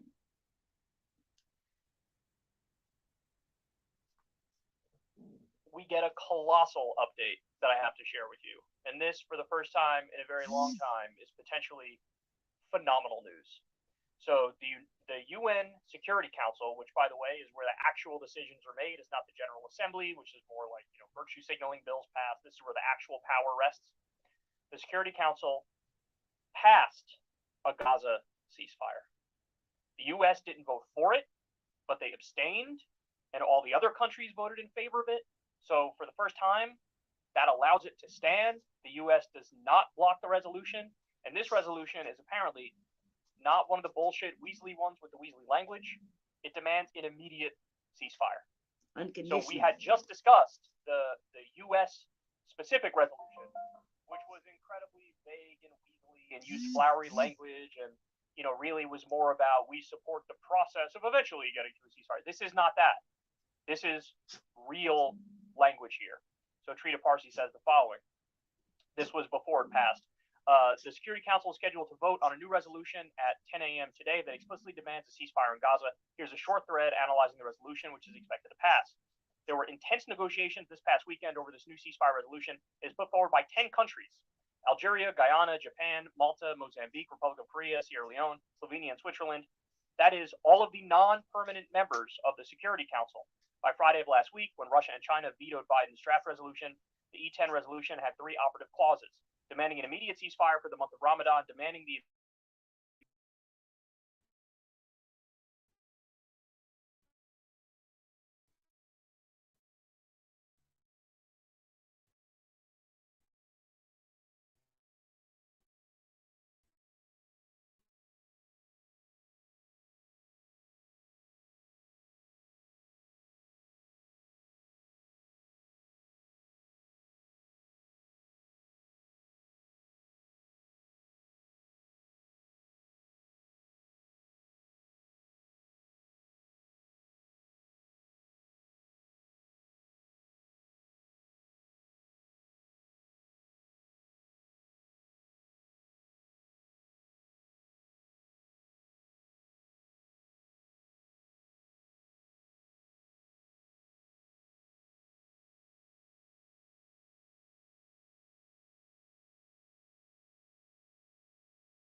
Mike went off again. God bless. You're not welcome here. Anybody who shills for Israel, for genocide, who backs genocide, who makes videos saying that the circus is in town just because Palestinians are, or people are demonstrating for Palestinians, is not welcome here. Okay? So go back to your hole with all your little racist friends and leave the decent people alone, please. There's no room for your genocidal energy here. Thank you.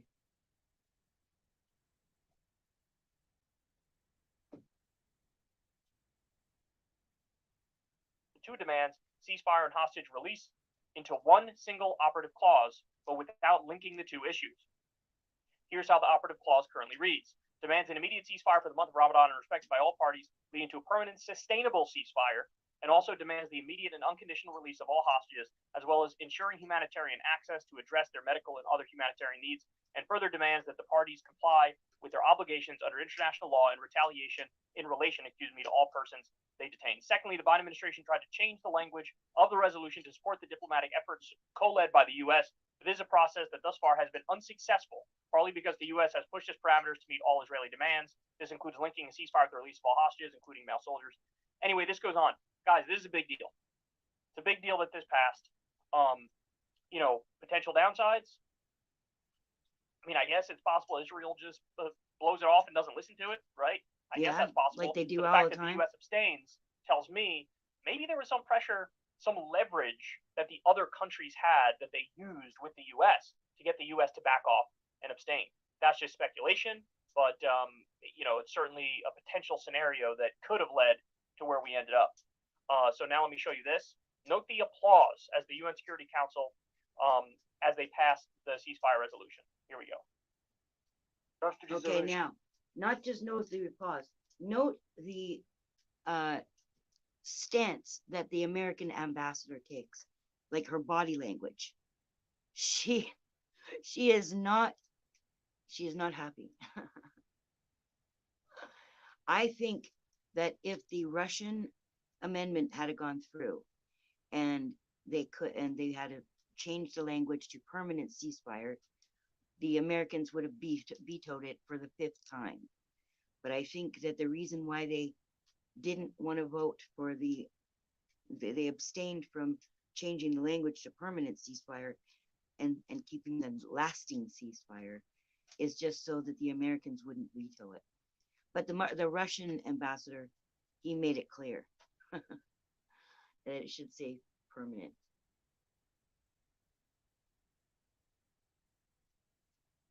Resolution contained in document S/2024/254. Please raise their hand. Everybody except for the Americans raise their hand. Even the fucking British. Those against. Abstention.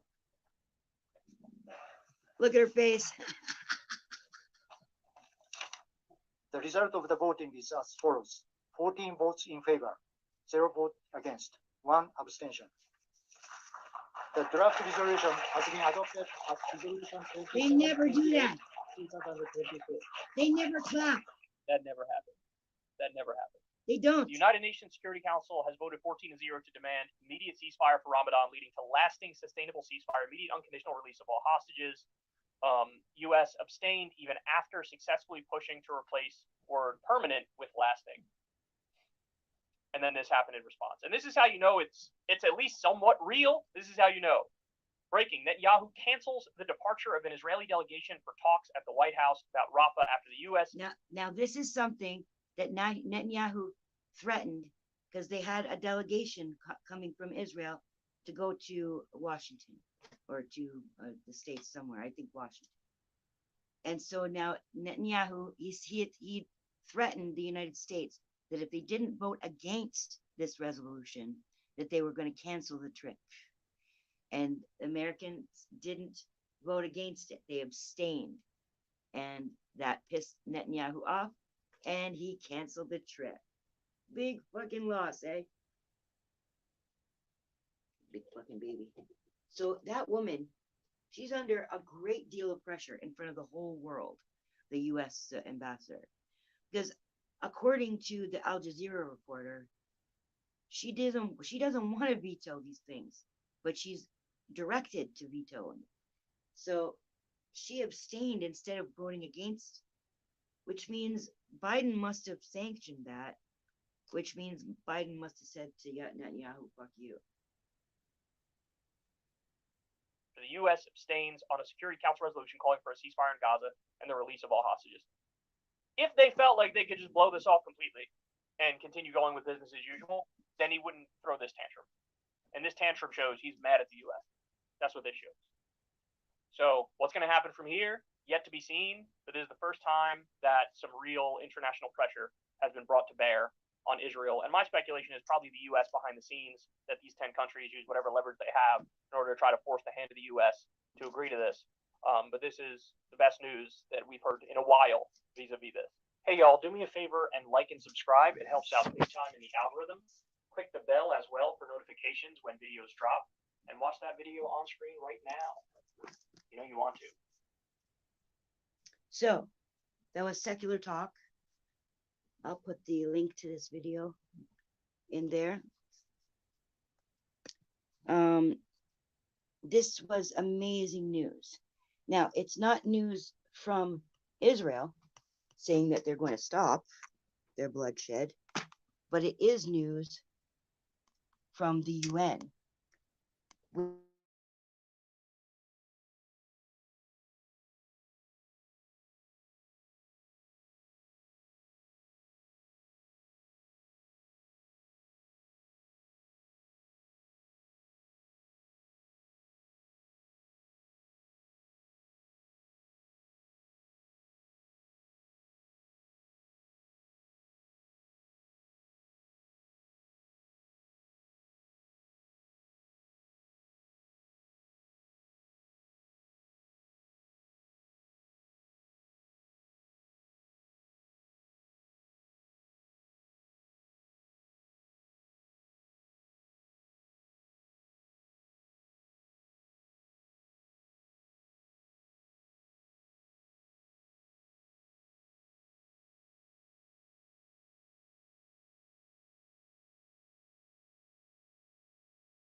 My I guess 7% wasn't enough to keep it going. When I unplugged it to move it, it went out. Now I'm on the other one that I was using to show you the videos. So I mean on the other tablet. I mean. So anyway, At least I got through that video. There's other stuff I wanted to show you,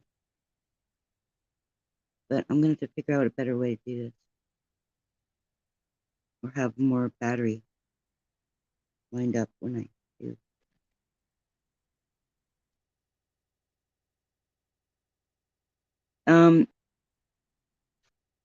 So anyway, that resolution passed. Now, this doesn't mean that it's got anything to do with, hi Jason. It doesn't mean it's got anything to do with what Israel's going to do on the ground. But it does send a clear message from the rest of the world. The rest of the world. Cut it out. Stop it, Israel. Everybody can see what you're doing. Thank God for Netanyahu's ego. Because if his ego wasn't so big, he wouldn't be bragging. He wouldn't be letting his IDF soldiers go on TikTok and brag about the murders. They're sick, man.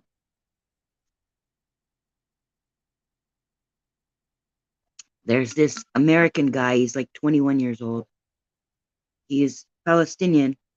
It's like me, you know, his parents are Palestinian, and he speaks Arabic. And he's full-blooded, so he looks Arabic, right? I look Irish like my mom. I used to look Palestinian when I was a little kid, and I grew white like my mom. And so, high enough. He calls this line, or he belongs to some group or whatever, and Israelis phone in, and they're nuts. They're fucking psychopaths. So, having seen this, it's one more thing that, I mean, on the one hand, I can't forgive them because at 18, they all become soldiers. There's no civilians. The only civilians are the Orthodox Jew or somebody who is infirm and can't, you know, is missing a leg or something and can't belong to the army. Otherwise, every able-bodied adult 18 and above is a soldier. They're not civilians. So I have trouble seeing them as civilians. I also don't know why they have access to the internet, all these regular civilians and IDF soldiers don't have access to the internet to see everything that's going on. So it's very hard to let them off with ignorance. But they don't believe that they are in the wrong. They don't believe that they're committing genocide, even though they say, get rid of them all. They don't seem to understand what genocide is, or it's only for Jews. If anybody tries to kill Jews, that's a genocide. So it's very hard, but seeing how lame their minds are, that they're so brainwashed by their own media, that they believe all these lies, it helps me to start the process of forgiveness for the citizens, which I don't consider citizens, but the people of Israel. They're being lied to on purpose. They're being brainwashed on purpose. So not all of them are innocent, because some of them work for the government to spread this bullshit narrative. But it helps me to change my energy from hate, one piece of my hate being whittled down,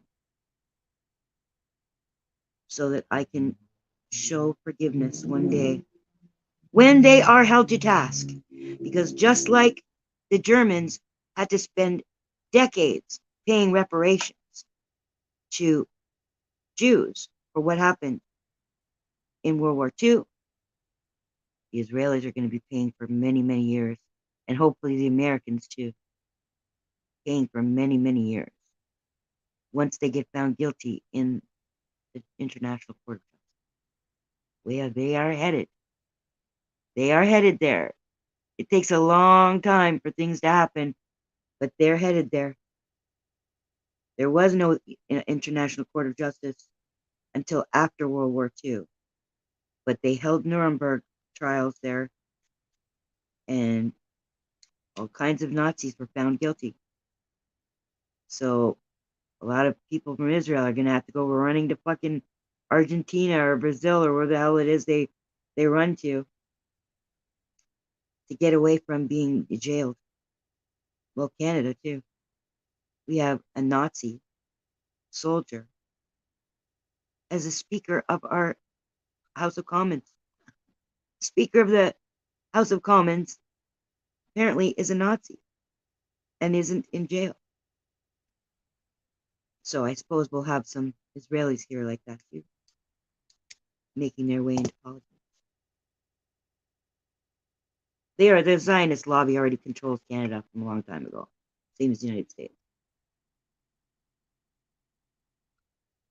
And they control Israel. I mean, Britain. And all kinds of places. But not everywhere. Not Russia. Not China. Not most of the Arab states. Arab countries. And then there's all kinds of others that aren't going along with this bullshit. Indonesia. South Africa. South Africa is the ones that took the one to court. South Africa is the ones who got the International Court of Justice to say that they believe that it's reasonable to believe that a genocide is going on. Once these things get named, once they get said out loud on a world forum, Israel can't deny it anymore.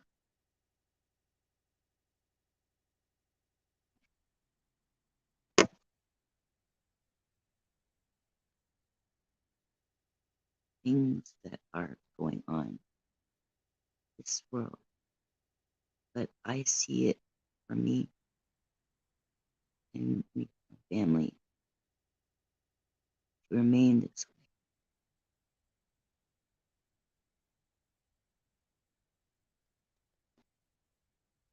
Well, you know, when we live here in Canada, we don't have to worry about these things. So, you're still here, Tese. We don't have to worry about these things. So, really, I don't need everybody in North America to understand what's going on.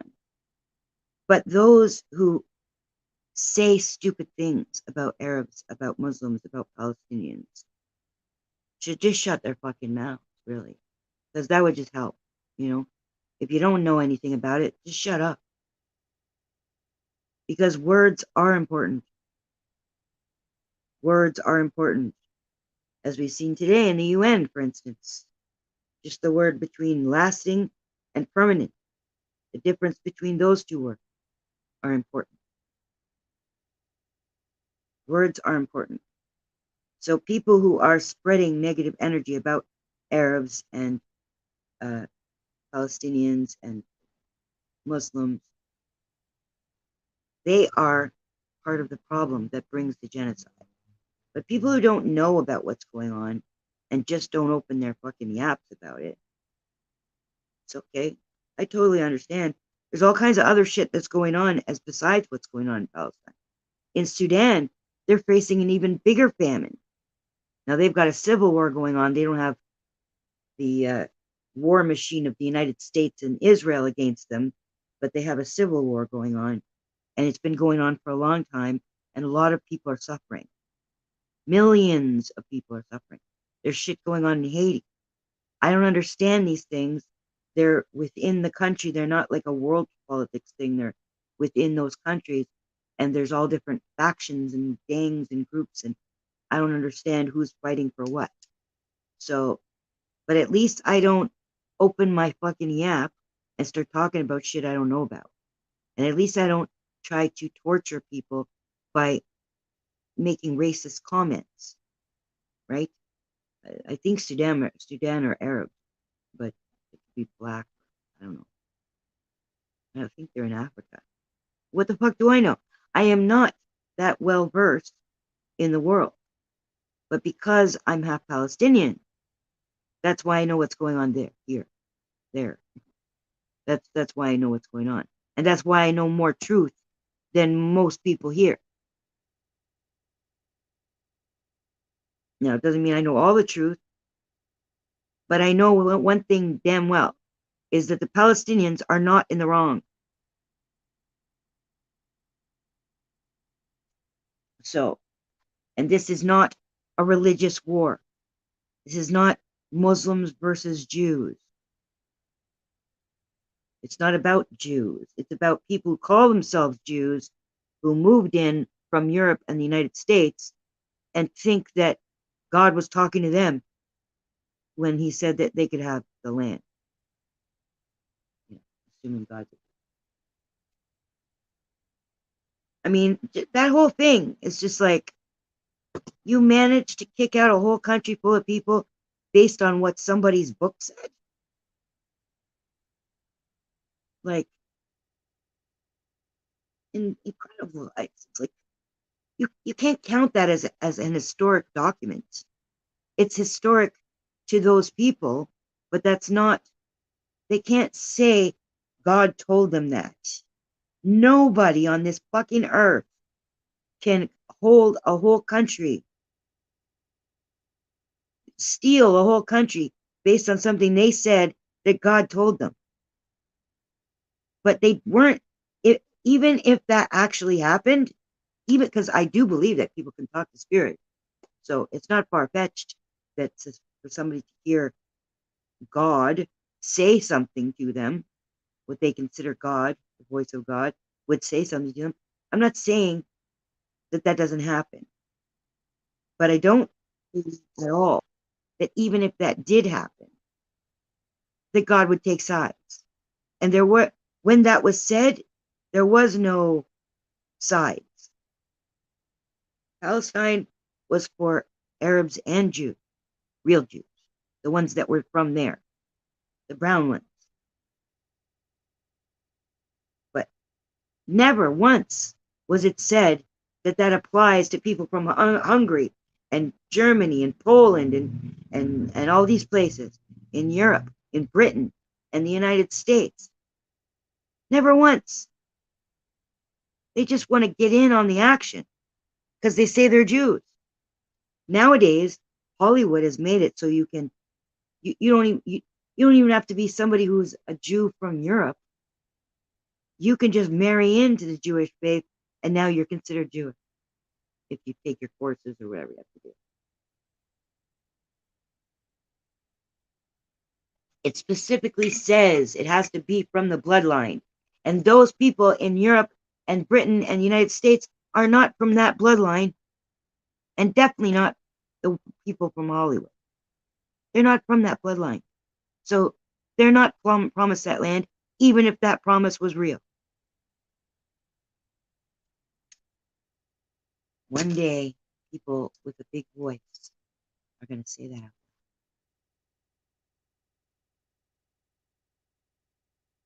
Now, because I have technical failures here, namely the battery on this, I'm going to end this one. I'm going to start a new one. Doesn't seem to be many people around, but it'll be just a regular one, not about, I mean, we can talk about politics if you want, but I just wanted to make this record of what happened today. There's also stuff I want to show you.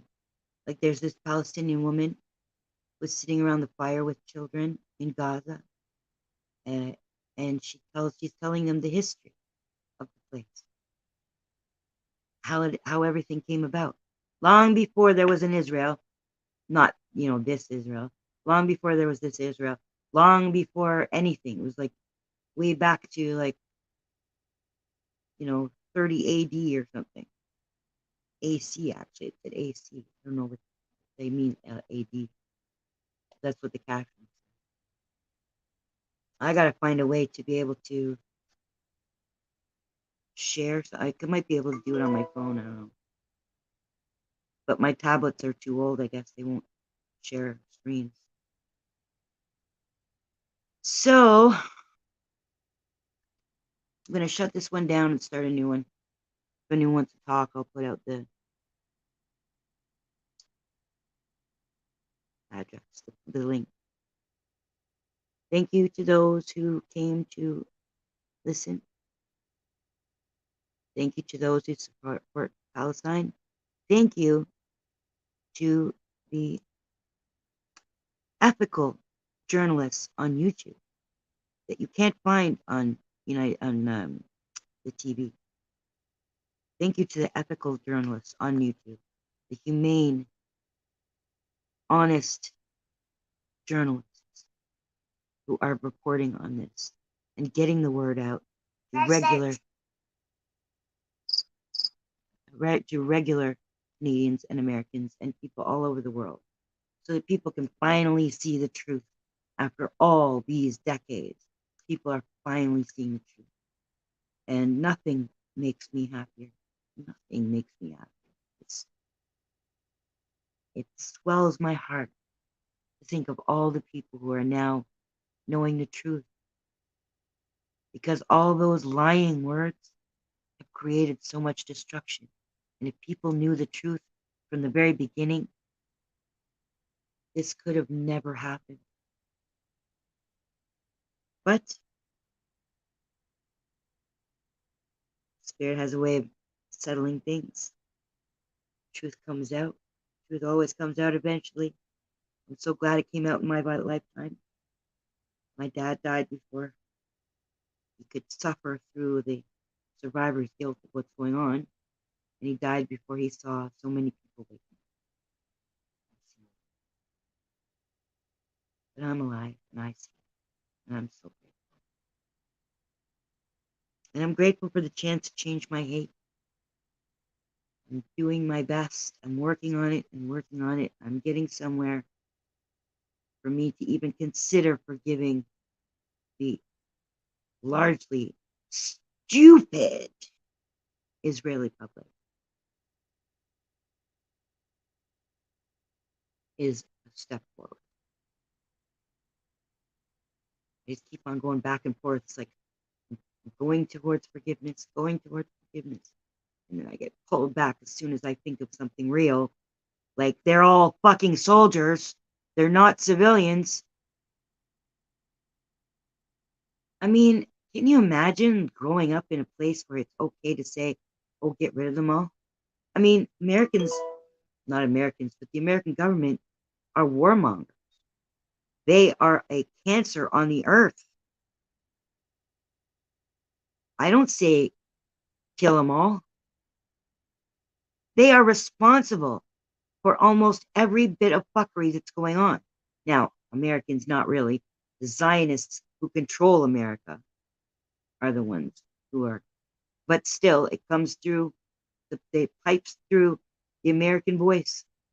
And all those stupid Canadians, Americans who have bought the brainwashing on their TVs, also, it's been very hard, but I'm finding ways to logically be okay with starting to forgive them. I'm going in the right direction.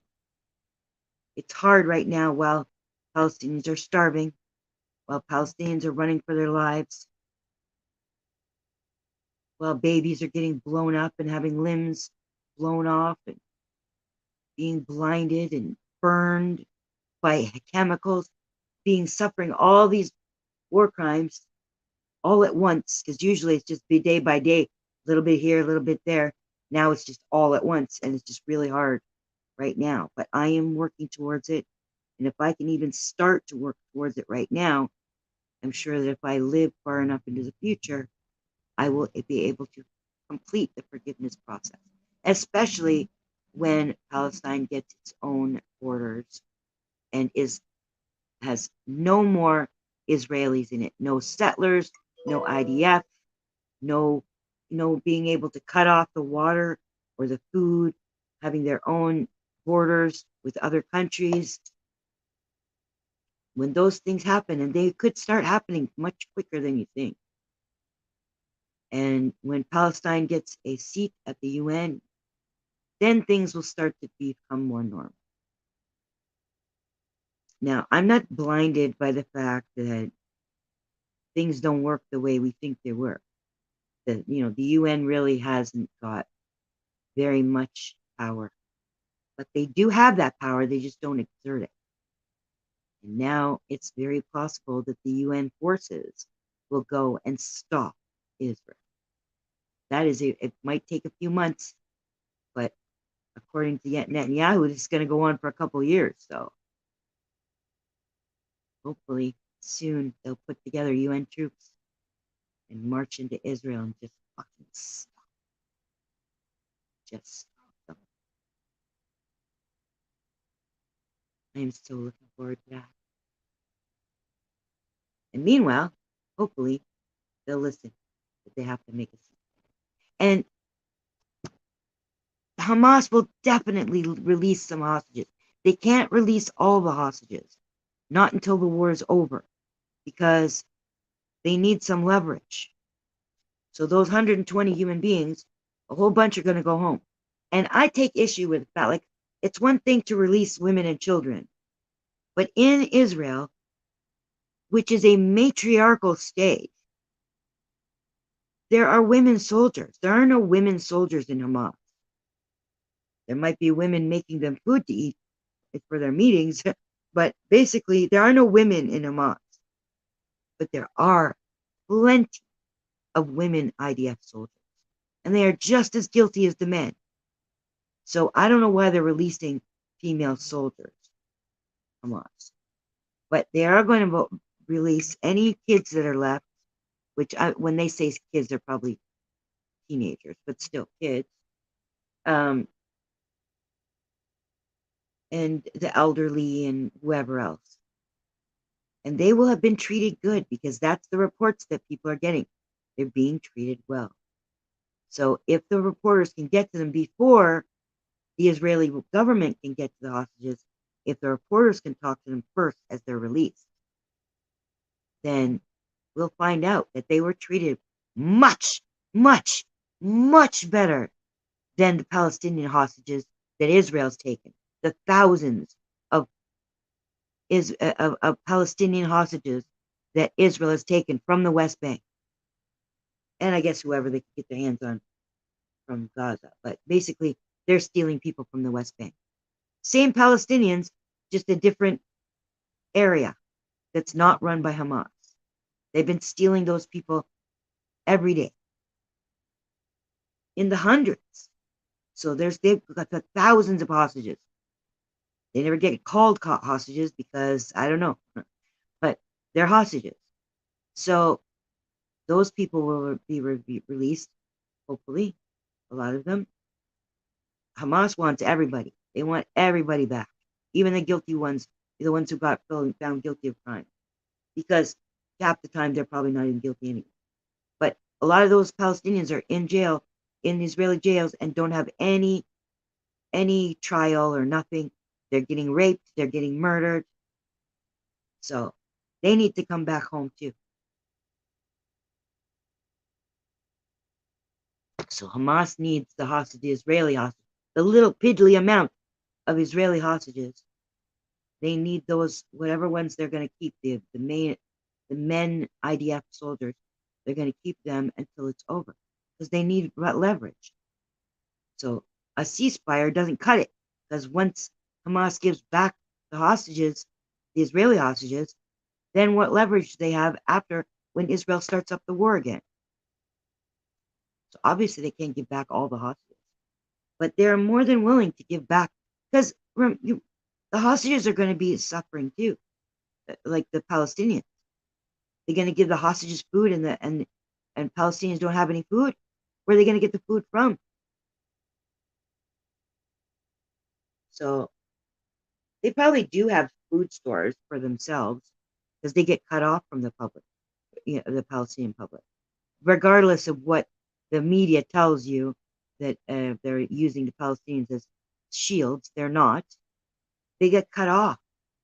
So they'll go down into their cut tunnels, and they probably have food stores there, and so they got to share it with the fucking hostages. They're feeding the hostages. So even Israeli hostages have it better than the Palestinian people, who seem like they're free because they're not hostages.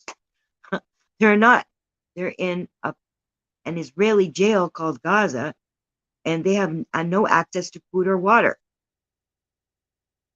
because the Israelis cut it off for this man-made famine, disaster, catastrophe, Nakba.